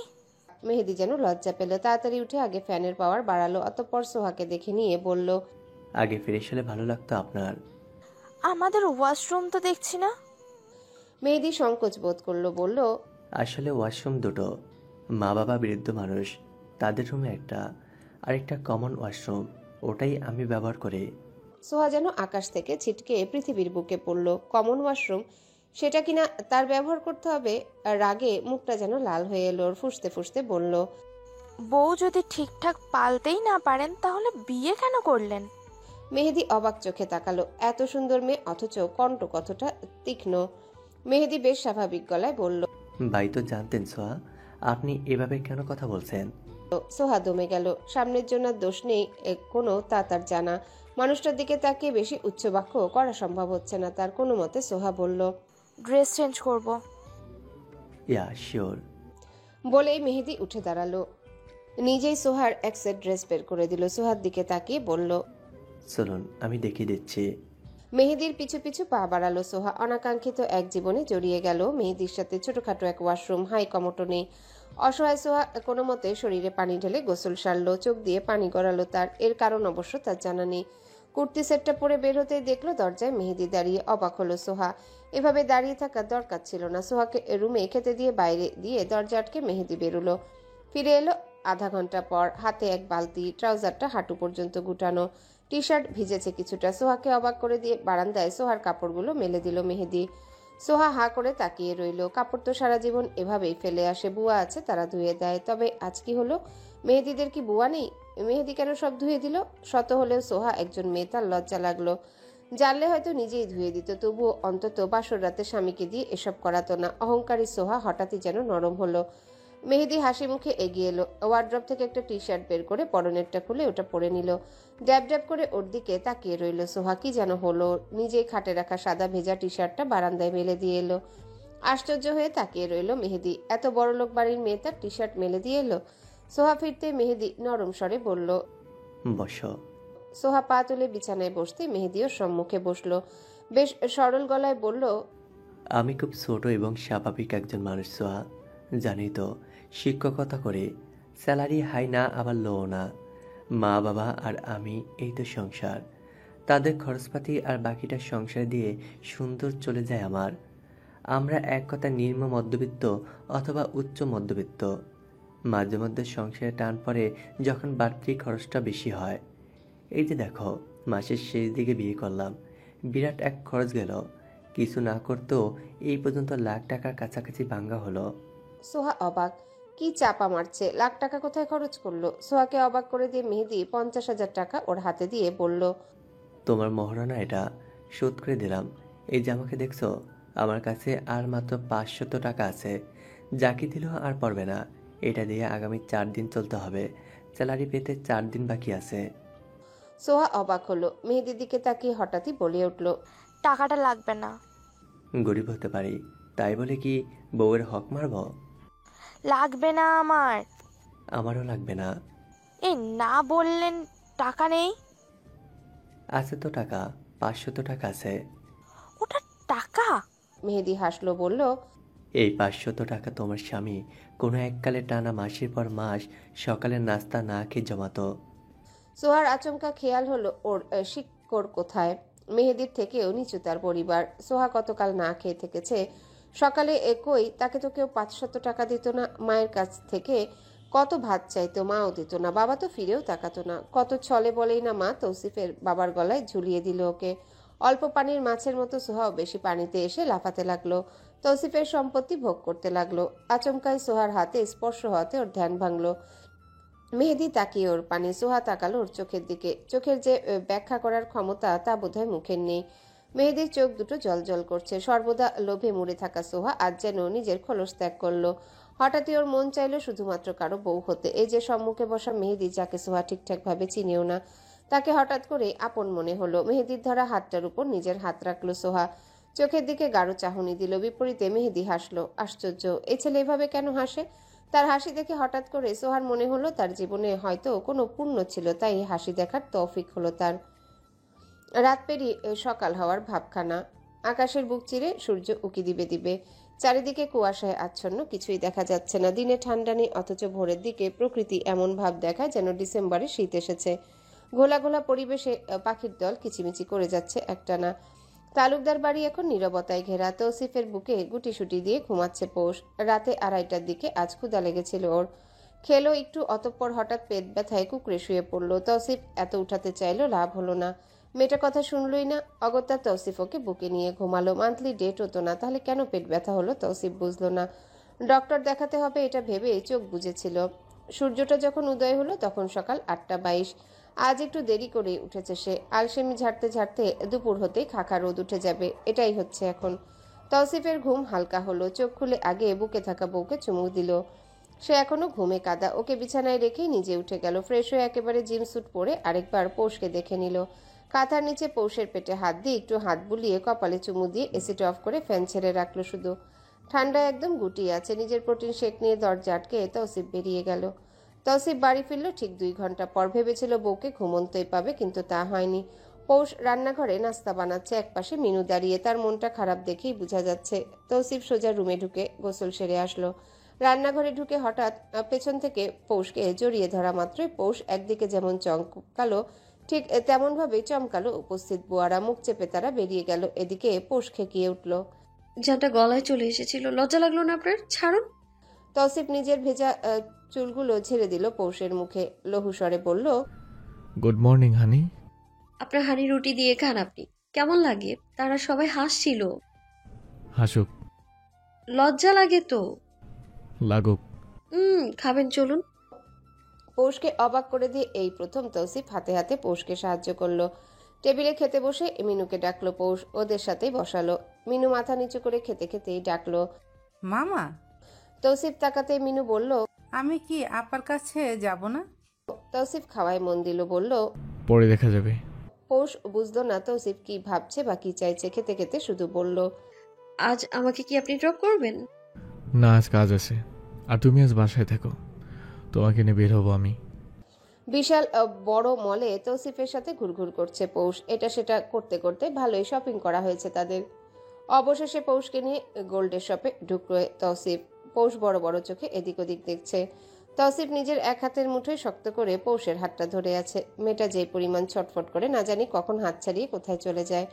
গোল্ডের শপে ঢুকা মাত্রই ম্যানেজার নিজে বেরিয়ে এলো। তৌসিফ সহ পৌষকে বসতে দিয়ে স্যার স্যার ম্যাম ম্যাম করতে করতে ব্যাটারি রীতিমতো মুখে ফেনা তুলে ফেলেছে। পৌষ অবাক হলো বটে। তৌসিফের কানের কাছে মুখ নিয়ে ফিসফিস করে জিজ্ঞাসা করলো, এ লোক এত কেন লাফাচ্ছে? বেটার মতলব তো ভালো না। চলুন বেরিয়ে যাই।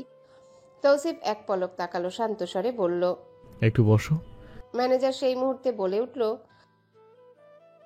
পৌষ এমন একটা চাহনি দিল যে ম্যানেজার ভড়কে গেল। বেচারা একটু বিব্রত হলো। ভুল কিছু হলো কিনা ভাবতে ভাবতে পৌষ চিমটি কাটে তৌসিফের হাতে। তৌসিফ সহজভাবেই তাকালো। পৌষ চোরা দৃষ্টিতে এদিক ওদিক তাকিয়ে বলল, শুনুন, আপনি বড়লোক হতেই পারেন, তাই বলে এদিক ওদিক টাকা ঢালবেন? আমি দিব এইসব অকাজ কুকাজ করতে আপনাকে? আমার জামাইয়ের এত কষ্টের টাকা। চলুন এখান থেকে। একটু বসো হানি, একটু কাজ আছে। গোল গোল চোখে তাকিয়ে পৌষ বলল, কাজ আছে? আমি ভাবলাম আপনি কিছু কেনাকাটা করবেন। হ্যাঁ, করবো তো। পৌষ ফিস ফিস করে বলল, জানেন এইসব দোকানে খাতির বেশি দেখায়, সেসব দোকানেই কালা মাল থাকে। চলুন উঠুন। ভোলা ভালা জামাই আমার কিচ্ছু বোঝে না। কপাল কুচকে সবটা শুনল তৌসিফ। এই মুহূর্তে ওর পেট ফেটে হাসি পেল। তবে নিজের স্ট্যাটাস বজায় রাখতে তা করা সম্ভব হলো না। চোয়াল শক্ত করে এদিক ওদিক নাড়ালো তৌসিফ। কোনো মতে ধামা চাপা দিল উপচে পড়া হাসি। এক হাতে পৌষের গাল টানলো, আড়ালে বলল, তুমি একটা কিউট কিটি হানি। পৌষ ফুসলো, খেকিয়ে উঠল, কি বিলাই? আপনি আমায় বিলাই বললেন? তৌসিফ অবাক। কখন বলল সে বিলাই? মাথায় যেন রিকল হলো ওর। কিটি শব্দটা তার বউ মেনে নিতে পারেনি। তৌসিফ ওর আঙ্গুলে ভাঁজে আঙ্গুল ডুবিয়ে বলল, আদর করে ডাকলাম। By the way, you are my cutie. Didn't you see my chest? দাঁত কিরমির করতে থাকা পৌষ দমালো নিজেকে। লজ্জায় গাল দুটো রসগোল্লা বা চমচমের আকার ধারণ করলো বুঝি। হাত দিয়ে গাল দুটো ধরে শ্বাস টানলো পৌষ। মিনমিন করে বলল, পাখি বিলাই হানি সব ডাকা শেষ। কবে জানি কুত্তাই ডেকে বসে না আমায়। আপনার তো কোনো ভরসা নেই। তৌসিফ চমকালো, বিমূঢ় হয়ে তাকিয়ে রইল কিছুক্ষণ। বউটার মুখ এত চলে, মন চাই ঠাটিয়ে এক চুমু দিয়ে মুখটা বন্ধ করে দিতে, যা আপাতত করা সম্ভব না। ম্যানেজার কফি হাতে ফিরে এলো। তৌসিফ অবশ্য কফি নিল, কিন্তু পৌষ সে প্রচন্ড মুড নিয়ে আছে। তৌসিফ তুলে দিল তো নিল। মনে মনে হাসে তৌসিফ। কপাল নিজ ইচ্ছায় জুটিয়েছে একটাও। একদম একের বউ, এর তুলনা হয় না। তৌসিফ গম্ভীর কণ্ঠে বলল, পিসটা আনা হয়েছে। ম্যানেজার বেয়াক্কেলের মতো হাসলেন, জানালেন, ইয়া। মুহূর্তে অতি সুন্দর একটা গোল্ডের অ্যাঙ্কেল পিস ওদের চোখের সামনে দেখানো হলো। পৌষ হা হয়ে গেল। এত সুন্দর পায়েলও কখনো দেখেনি। চোখ দুটি যেন সোনালি আলোর ঝলকানিতে ভরে যাচ্ছে। তৌসিফ হাতে তুলে নিল সেটা। সোজা হাঁটু গেড়ে বসে পড়ল পৌষের পায়ে। থমকে থাকা পৌষ অবশ্য বুঝে উঠতে পারল না। যখনই বুঝলো ততক্ষণে পেমেন্ট দিল তৌসিফ। মুখটা হা হয়ে এলো পৌষের যখন শুনলো লাখ টাকার উপরে স্বর্ণ তার পায়ে। ঠায় বসে রইল পৌষ। মান ইজ্জতের কথা ভাবছে বলেই চুপ আছে, নাহলে এতক্ষণে তৌসিফকে কোলে তুলে পালাতো এখান থেকে। এত লাখ টাকা দিয়ে নাকি পায়েল কিনে মানুষ। পৌষ কত সুন্দর 20 টাকা করে কিনে। ভার্সিটির সামনেই বসে। টানা মাসখানেক রং থাকে, শুধু পানি লাগলেই রংটা উঠে যায়। প্রতি মাসে নিত্য নতুন কালেকশন পরা যায়, কিন্তু এখন কিনে এই লাখ টাকা পায়ে নিয়ে ঘুরবে। পৌষ পারলে এটা গলায় পরবে, সবাইকে বলবে নতুন গলার সেট। হ্যাঁ, এটাই করবে পৌষ। ভাবতে ভাবতে ঢকঢক করে কফি গিলে নিল। এতে ওর আত্মা শান্তি পেল না। এত টাকার জিনিস কিনলো, খরচ তো করাবেই পৌষ। তাই তো বলল, কফিটা ভালো ছিল, আর একটু হবে? ম্যানেজার জি জি বলে ছুটলো। এদিকে তৌসিফ হাঁ করে তাকিয়েছে। এই মেয়ের মতলব বুঝতে ওর 1 সেকেন্ডও লাগেনি। এতদিনে যদি এই চেনাটায় না চিনল তাহলে আর কিসের জামাই সে। তবে আরেকটা কথা ভেবে চাপা হাসলো। কফি আসতেই এসির ভেতর বসে রয়ে শুয়ে খেলো পৌষ। তৌসিফ পাশেই কারোর সাথে কথা সারছে, ফাঁকে ফাঁকে বইয়ের দিকে নজর দিচ্ছে। পৌষ টিস্যু চাইতে ম্যানেজার বক্স সহ দিল। একাধারে 4-5টা টেনে নিল পৌষ। মুখ হাত মুছে পুনরায় 4-5টা টানলো। তৌসিফের মন চাইল একটু গড়াগড়ি দিয়ে হাসতে, যা কোনোভাবেই সম্ভব হলো না। কথা শেষ হতে তৌসিফ বলল, কফি আরো খাবে না চলবে? দিবে আরো। তুমি খাবে আরো? দিলে খাবো তো। রাতে পরে নিজেও ঘুমাবে না, আমাকে ঘুমাতে দিবে না। চলো, আর টাকা উসুল করতে হবে না। এই আপনি কি করে বুঝলেন? তৌসিফ বিদায় জানিয়ে হাঁটা দিল। পাশ থেকে তৌসিফ বলল, যে খরচ তুমি উসুল করতে চাইলে সেই দোকানদার তোমার নিজের বিয়ে করা আপন জামাইয়ের। সমস্যা নেই, যদিও টিস্যু আর কফি দিয়ে তো উসুল হলোই। ফাটা চোখে তাকিয়ে জোরে কি করে উঠল পৌষ। ওর গলাটা এতটাই জোরে ছিল যে আশেপাশে থাকা 3-4 জন তাকালো ওর দিকে। তৌসিফ চোখ রাঙিয়ে তাকাতেই চুপসে গেল পৌষ। মিনমিন করে বলল, টাকা দিলেন কেন তাহলে? কারণ এখন এর সমান ভাগ অন্যজন পায়। কে? তৌসিফ তালুকদারের বউ। পৌষের মনটা খারাপ হয়ে গেল। কেন জানি ওর মনে হলো তৌসিফ পৌষের না, বরং তার পূর্বের বউয়ের কথা বলছে। তৌসিফ ভ্রু কুচকে বলল, তোতা পাখির মুখ বন্ধ কেন? পৌষ কথা বলল না। হাত ছাড়তে চাইতেই তৌসিফ আরো শক্ত করে ধরলো। একটু সাইডে নিয়ে জিজ্ঞাসা করলো, কি হয়েছে? বাসায় যাব। খাবে চলো, তার আগে বলো হঠাৎ কি হলো? পৌষ পলক ঝাপটালো চোখের পানি লুকাতে। তৌসিফ এটা দেখেই যেন উত্তেজিত হচ্ছে। নিজের কাছে টেনে নিয়ে আদর করে জিজ্ঞাসা করে, কি হয়েছে প্রসাদ, হঠাৎ কি? আপনার প্রথম বউয়ের সাথে এখনো যোগাযোগ আছে আপনার? তৌসিফ ধরে রাখা পৌষকে ছাড়লো। বেশ স্বাভাবিকভাবে বলল, না নেই। মিথ্যে কেন বলেন? ও কামান হানি, তুমিও জানো তোমাকে মিথ্যা বলার মতো অতটা খারাপ দিন এখনো আসেনি। তাহলে যে বললেন এটা আপনার বউয়ের? তৌসিফ এতক্ষণে ধরতে পারলো মূল ব্যাপার। পৌষের হাত ধরে হেসে দিয়ে বলল, চলো খাবে এখন, রাতে দেখাবো আমার বউকে। মল থেকে খেয়ে দিয়ে তৌসিফ গাড়ি বাড়ির দিকে না ঘুরিয়ে ঘুরালো অন্য পথে। পৌষ গাড়িতে বসে একটা অ্যারাবিয়ান রোল খাচ্ছে, মাঝে মধ্যে তৌসিফের মুখে দিচ্ছে। তৌসিফ চুপচাপ খেতে খেতে ড্রাইভ করে যাচ্ছে। গাড়িটা থামলো একটা ব্রিজে, নীরব জায়গা। তৌসিফ বের হয়ে হাত বাড়িয়ে পৌষকেও বের করলো। মুখটা মুছে দিয়ে বলল, চলো। এখানে কি? আসো। তৌসিফ ওকে নিজের বুকে পুড়ে নিল পেছন থেকে। ব্রিজে বাতাস বইছে, অপর পাশে কাশফুল ফুটে আছে। চোখ বুজে শ্বাস নিল, আফসোস নিয়ে বলল, এবার কাশফুল দেখা হলো মাত্র, সব শেষ। এই যে আসতেছে তো। মন খারাপ? না তো। গিফট পেয়ে খুশি হলে না? হয়েছি, কিন্তু কিন্তু এসব ভালো লাগে না আমার। এসবের সুখ নেই। এই যে আমার পা থেকে নাক আপনি সোনায় হীরায় মুড়িয়ে রেখেছেন, আমার দম বন্ধ লাগে এতে। এর থেকে কাচের চুড়ি ভালো লাগে, 20 টাকার পায়েল ভালো লাগে। এগুলোতে ভয় লাগে আমার। ভয়? হারিয়ে যায় যদি? গেলে যাবে? তাও। তৌসিফ ওকে নিজের দিকে ঘোরালো। একগুচ্ছ কাশফুল এগিয়ে দিতে পৌষের চোখে মুখে খুশি ফুটে উঠল। 2 হাতে ফুল নিয়ে উচ্ছ্বসিত গলায় বলল, থাঙ্কু, এতগুলো ভালোবাসা আপনাকে। আমার জামাই কত ভালো। ইস্ট অর ওয়েস্ট, পৌষের মামাতো ভাই ইজ বেস্ট। ও সরি, জামাই ইজ বেস্ট। তৌসিফ ওর মুখের এহেন খুশি দেখে অবাক হলো। একটু আগের দামি উপহার ও ওর মুখে এই দুটি ছড়াতে পারেনি, যা দামহীনা ফুল পারল। তৌসিফ ওকে জড়িয়ে ধরলো, অতি আদুরে গলায় বলল, সারা জীবন এমনই থেকো প্রসাদ। আমার থেকে প্রচুর কথা বলো, ন্যাকামো করো, আমাকে যা খুশি বলো। আমার ভালো লাগে, তোমার করা সব ভালো লাগে আমার। আমার চারপাশে এভাবে খুশিতে ভরিয়ে দেও প্রসাদ, আমার চারপাশে এভাবে খুশিতে ভরিয়ে দেও প্রসাদ। তারাহীন আকাশ আর চাঁদের দখলে ভরাট হয়নি এখনো, অথচ তার সৌন্দর্য যেন চুয়ে চুয়ে পড়ছে। ঠান্ডা বাতাসে শরীর মন তুলিয়ে উঠে বারংবার। বাইরের সকল সৌন্দর্য যখন চোখ পাকিয়ে তাকিয়ে আছে, তখন তাদের দাপট কমাতে দরজা জানালা আটকে রেখেছে নবদম্পতি। রুদ্ধ আবদ্ধ রুমের মাঝে যখন গভীর প্রেম হয়, তখন বাইরে থাকা নিশাচর পাখি ভয়ঙ্কর সুর তুলে গান গায়। ঝিঝি পোকার দল যেন আক্রমণ হানতে চায়, তাদের আলোয় আলোকিত করতে চায় অন্ধকার রুমটাকে, যাতে প্রেমে ডুবন্ত জোড়াটা প্রেম সুধা পান করছে। তাদের মিষ্টি মধুর ক্ষণে ফুটে ওঠে শালুক ফুল। লাজে যখন মরিমরি ভাব, তখনই বেলাজা ফুলটা তার কিশোরী বদন দেখাতে ব্যস্ত। একান্ত মানুষটার কাছে যতই নিজেকে খুইয়ে দিতে চাও না কেন, চিন্তিত শুধু তার সেই গভীর থেকেও গভীর প্রেমে। দরজা খুলে এদিক ওদিক উকি দিল মেহেদি। নিস্তব্ধ ড্রয়িং রুমে কেউ নেই। রুমে ঢুকে সোহার গায়ে হাত দিয়ে ডাকলো মেহেদি।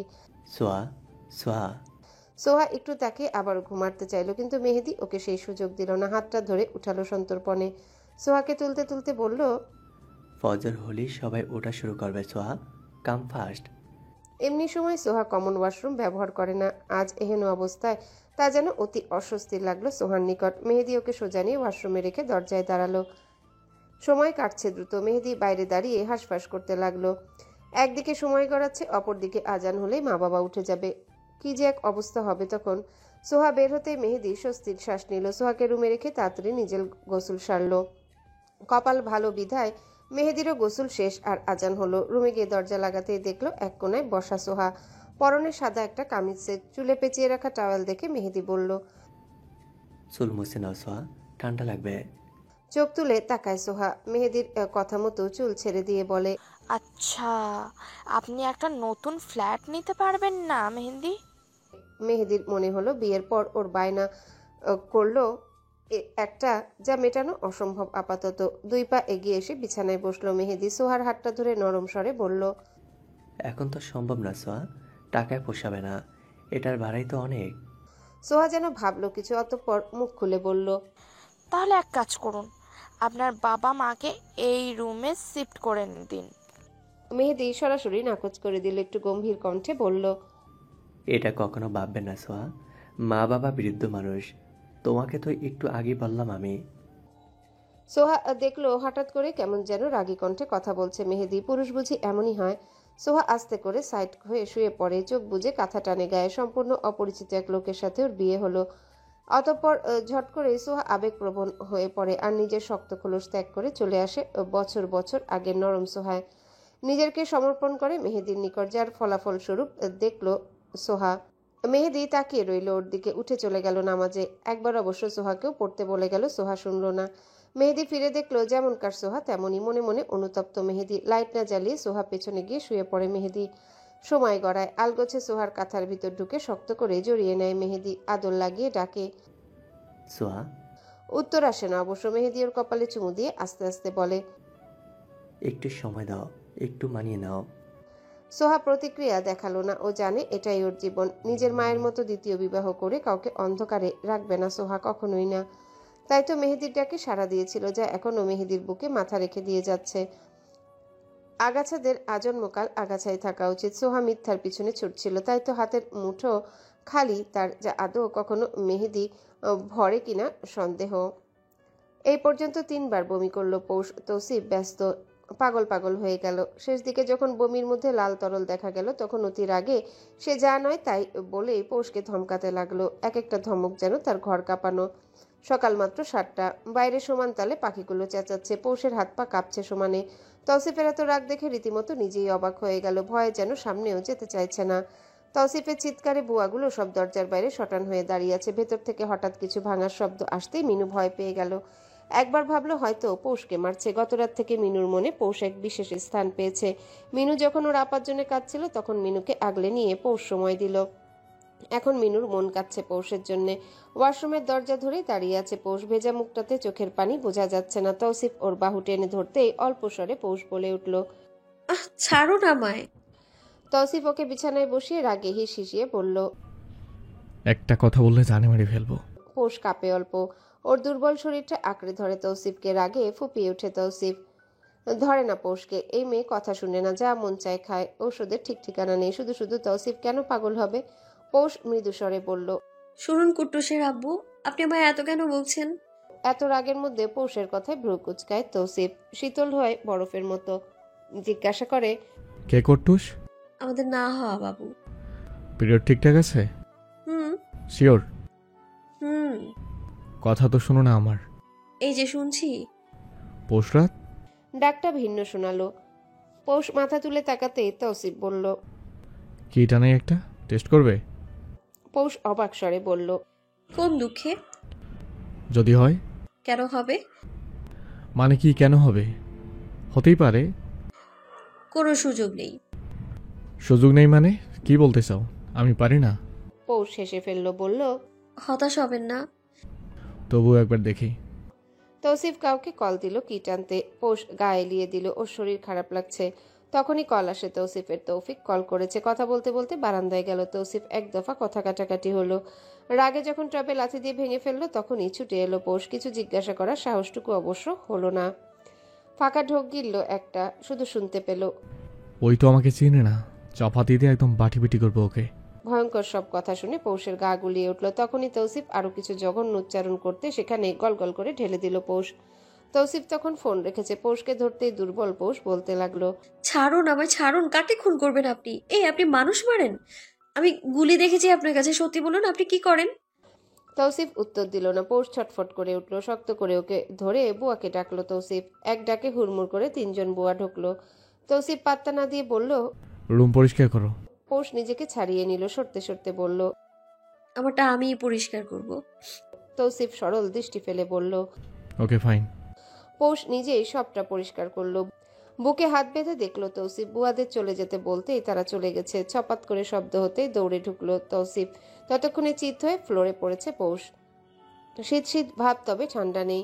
সকাল থেকে রাত কুয়াশায় চারিপাশ ঘেরা, অথচ শীতের হদিস নেই। এমন আবহাওয়ায় তৌসিফের হাত ধরে অগাধ বিচরণ করতে মন চাইল পৌষের। গাড়িতে বসে বাইরের আবহাওয়া দেখছেও।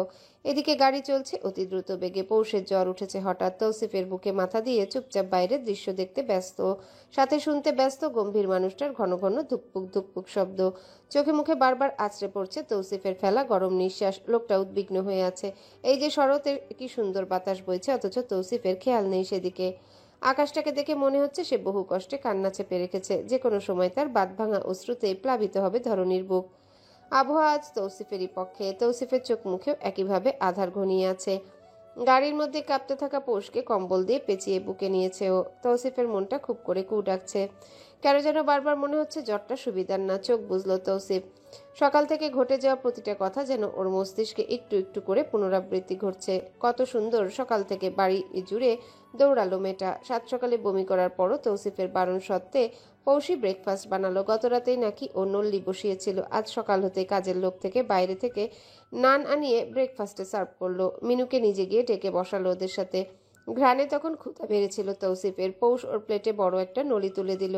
নিজে বেড়ে বেড়ে খাওয়ালো। তখনও জ্বর নেই, শুধু খেতে খেতে পৌষ বলল, গলাটা জ্বলছে। তৌসিফ অরেঞ্জ জুসটা এগিয়ে দিল ওর দিকে, মুখে বলল, বমি করতে হতো। হুম বললেও জুস মুখে তুলল না পৌষ। তৌসিফ নিজেই ওর ঠোঁটের কাছে গ্লাসটা তুলে ধরে। এক চুমুক দিয়ে পৌষ বলে, তেতো এটা। কপালে ভাঁজ ফেলে তৌসিফ বলে, এটাতে তো না খাওয়ার বাহানা তোমার হানি, শেষ করো, দেখি মুখ খোলো। পৌষ খাবে না। জোর করেও যখন লাভ হলো না তখন তৌসিফ নিজে এক চুমুক খেলো। পৌষের দিকে তাকিয়ে বলল, নাও খেলাম আমি, কোনো তেতো না, 5 বছর ধরে জুস খাচ্ছি, এটা আমি কখনো তেতো লাগেনি। অসহায় চোখে তাকালো পৌষ। যা দেখে জোর করার সাহস পেল না তৌসিফ। বউটার শরীর খারাপ, একটু একটু আবার আশা আছে তাদের, টেস্ট করাতে হবে। কিট আনিয়েছে তৌসিফ। কথাটা ভাবতে ওর বুকটা কেমন দুরু দুরু করে, কেমন হাত পা ঝিমঝিম লাগে। অসহ্য এক যন্ত্রণাময় অনুভূতি। তৌসিফের বহু বছরের শখ বাবা হওয়া। বাচ্চা কাচ্চা তার কাছে অতি প্রিয়। খেয়ে ওরা উঠতেই পৌষ বুয়াদের বুঝালো কি কি রান্না করতে হবে। পৌষ নিজে এক পদ করবে।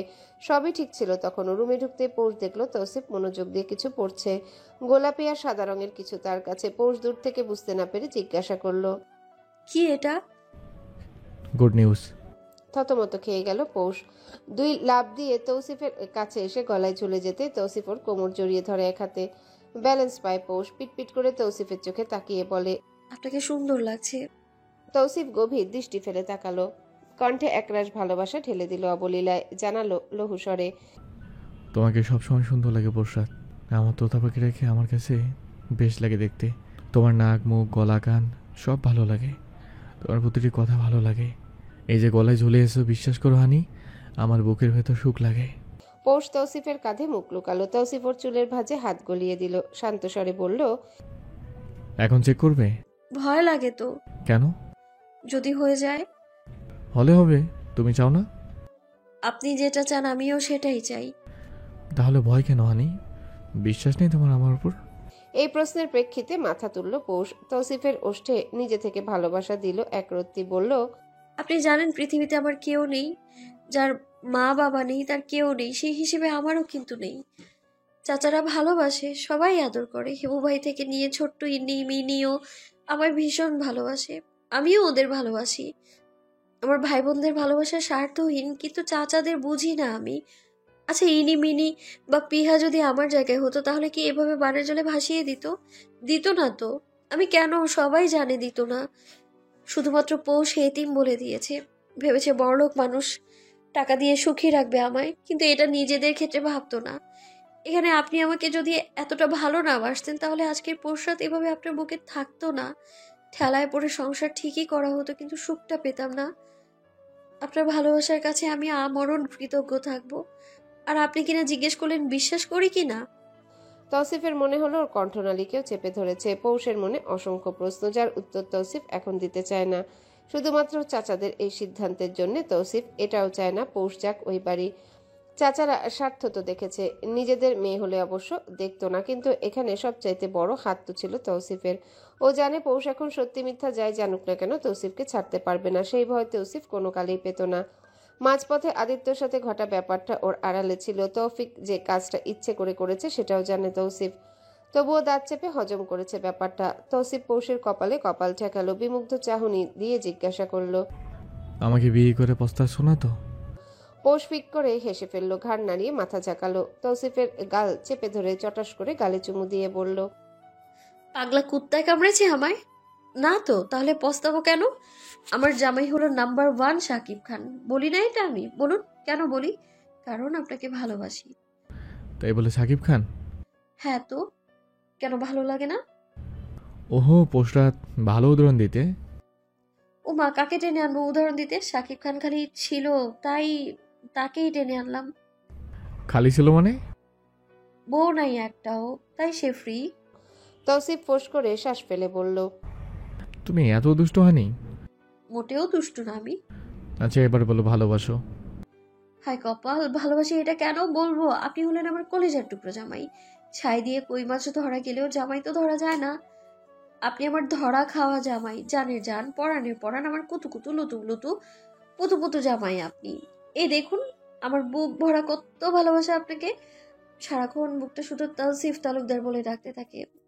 এই ধমকাই তাও থামেই না। এক নাগারে কথাগুলো বলল পৌষ।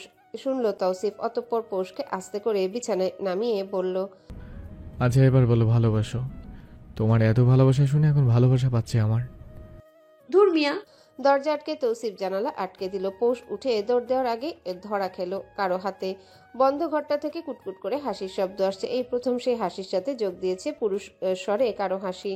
দুটো হাসির শব্দ এক হয়ে সারা ঘরে যেন প্রেম ছড়ালো। সুখী স্বাচ্ছন্দ্যে থাকা এক দম্পতি, যাদের ঝুলিতে সুখের অন্ত নেই। কিটটা এনে তৌসিফের হাতে দিয়ে বিরক্ত হয়ে বিছানায় বসলো পৌষ। এটা নিয়ে পরপর 4 বার হলো। প্রথমবার দাগ উঠলেও আর উঠেনি। তৌসিফ চতুর্থটা দেখে হতাশ হলো না, বান্দার ধৈর্য আছে বলতে হবে। পৌষের হাতে পঞ্চমবারের মতো কিট দিয়ে বলল, এটাই লাস্ট। প্রশ্নই ওঠে না। প্লিজ হানি। একটুও না, পেটে আমার বাচ্চা নেই, শুধু নারী ভুড়ি আছে। একবার আর। মাফ করুন ভাই, দয়া করুন, বিরক্ত লাগছে তো। শেষবার তো তোতা পাখি। চোখে মুখে চরম কাতরতা দেখা গেল তৌসিফের। পৌষ শ্বাস ফেলে বলে উঠল, শিশু নেই পেটে আর, একদম খালি। বলতে দেরি তৌসিফ ওর মুখ চেপে এক গ্লাস পানি গিলিয়ে দিল। 5 মিনিট থম ধরে বসে রইল পৌষ। পানি খাওয়ার পর থেকে মনে হচ্ছে ওর শরীর খারাপ লাগছে, তবুও তৌসিফের মন রাখতে ঢুকলো ওয়াশরুমে। পৌষ এবার নিজেও চাইল যাতে পজিটিভ হয়, কিন্তু আফসোস এবারেও ফলাফল শূন্য। পৌষ ভাবলো লোকটার কষ্ট। ফিরে এসে হতাশ ঢেলে দিল তৌসিফের হাতে। তৌসিফের চোখ মুখ দেখে অবশ্য কিছু বোঝা যায় না। পৌষ ওর বুকে মাথা রেখে বলে, আল্লাহ দিলে হবে। কয়টা বাবু লাগবে আমাদের? 4টা। 4টা কম হলো তো। তাহলে তুমি বলো। টুইট করে 3 বার হলে 6টা হবে। অনেকগুলো বাবু থাকলে আমি ওদের সাথে অনেক কথা বলতে পারবো। তৌসিফের কপালে ভাঁজ দেখা গেল। পৌষের কপালে হাত রাখতে দেখলো অসম্ভব গরম হয়েছে। ওকে কিছু বলার আগে চোখ মুখ লাল করে বমি করে দিল পৌষ।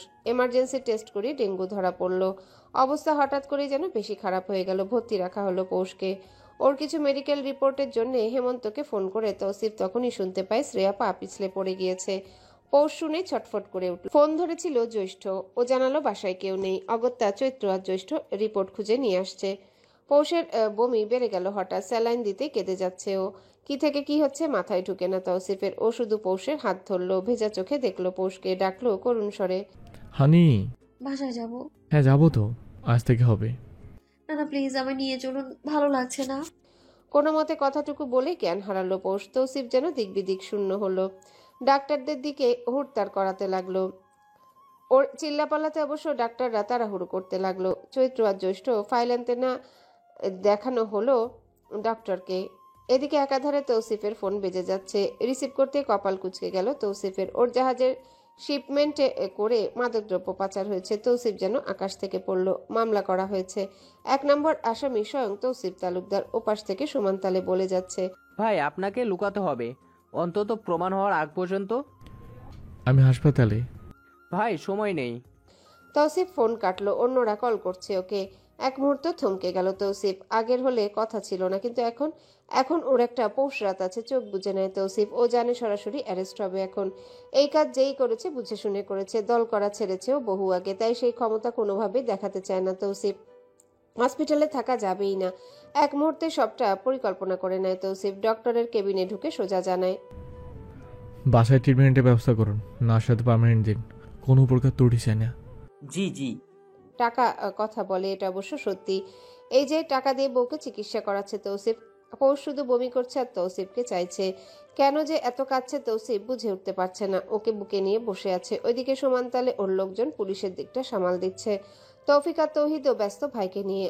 তারা বারবার পালাতে বলছে, কিন্তু তৌসিফ বউ ছেড়ে নড়বে না। বুকে থাকা অর্ধচেতা পৌষ বলে উঠল, পানি। পানি। তৌসিফ এটা বলেই পাশ থেকে গ্লাস ভর্তি পানি দিল। পৌষের ঠোঁটে দিতে পুরা গ্লাস খেলো। তৌসিফ জিজ্ঞাসা করলো, আর একটু খাবে? আরেক গ্লাস অর্ধেক খেলো পৌষ। গলা শুকিয়ে কাট তৌসিফের। নিজে বাকিটুকু গিলে নিতে পৌষ কাতরায় ওর বুকে। বসে পৌষকে বুকে নিয়ে চিৎকার করে নার্সকে ডাকে তৌসিফ। নার্স দুজন ছুটে আসে। পৌষকে তৎক্ষণাৎ ইঞ্জেকশন পুশ করা হলেই ও ঘুমিয়ে যায়। তৌসিফ ওর কপালে চুমু খায়, গালে চুমু খায়। সকলের আড়ালে চোখ ছাপিয়ে 2 ফোঁটা পানি পড়ে। কানে মুখ লাগিয়ে বলে, তোমার তৌসিফ খারাপ কাজ করেনি পৌষরাত, আমার জান। আমার উপায় নেই এখন। আমি যদি না যাই তাহলে ওরা বাসায় চলে আসবে। তোমাকে তখন জঘন্য পরিস্থিতিতে পড়তে হবে। ভরসা রাখো, আসবো আমি, ফিরে আসবো তোমার হয়ে। তোমার প্রেম সুতে পাওয়া আমার আজও বাকি। তৌসিফ কালো হুডি লাগিয়ে বেরিয়ে গেল। সময়টা তখন সন্ধ্যা। বাইরে তুমুল বৃষ্টি শুরু হলো। তৌসিফের গাড়ি রওনা দিল চট্টগ্রামের উদ্দেশ্যে।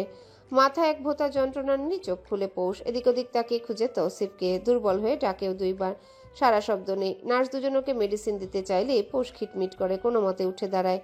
টলতে টলতে মিনুকে ডাক দিতে নিলে মিনুর চিৎকার শোনা যায়। ড্রয়িং রুমে তাকায় পৌষ। টিভিতে দেখা যাচ্ছে তৌসিফকে। পৌষ বুঝে না। হেডলাইনে উঠে আছে, মাদকদ্রব্য পাচারে ধরা খেয়ে চট্টগ্রামে পালাতে গিয়ে আটক সাবেক মন্ত্রী এবং বিশিষ্ট ব্যবসায়ী তৌসিফ তালুকদার। পৌষ ঠিক এটাই দেখলো। সাংবাদিকও এটাই বলছে। মৌমাছির মতো তৌসিফের চারিপাশে মানুষ, যারা ওকে ছাড়বে না পুলিশের কাছে। হাতে হ্যান্ডকাপ তোলার সাহসও পুলিশের হয়নি। পৌষ সেই মানুষটার দিকে তাকিয়ে ঢলে পড়ে মাটিতে। তীব্র হাহাকার করে উঠে বুকটা। মাথাটা গিয়ে লাগলো ঠিক সেলফের কোনায়। রক্তের স্রোত বইল সেখান দিয়ে। অস্পষ্ট স্বরে শোনা যায়, আপনি কোথায়? শরৎটা তাদের ভালো গেল না। তীব্র প্রেমের পাতা ঝরল। সুখের মাঝে কালো একটা দাগ পড়ল। যেই দাগ থেকে এত সুন্দর চাঁদ মুক্তি পেল না, সেই দাগ বুঝি তৌসিফ পৌষকে ছাড়ে? অসীম প্রেমে তো জ্বালা হবেই। পৌষের কপালে সুখগুলো বড়ই দাপট। মন চাইলেই থাকবে, না হলে নাই। সুখেরা এখন ছুটিতে। তারা পৌষের আঁচলে আসবে না, ধরা দিবে না এই ছটফটে আদর পাগলা মেয়েটাকে। আপনাকে চেয়েছিলাম আমি এক কুয়াশা জড়ানো ভোরে, তীব্র রোদের খড়খড়ে তাপে, শরৎকালে সেই বাতাসে যা বিষাদ উড়িয়ে আনে। আপনার প্রেমে আজও উন্মুখ হয়ে আছি। সেই প্রেম সুধা একবার পানে যে প্রশান্তি নেই। দেখা আবারও হোক, মিলন আবার ঘটুক, হয় এপারে না হয় ওপারে।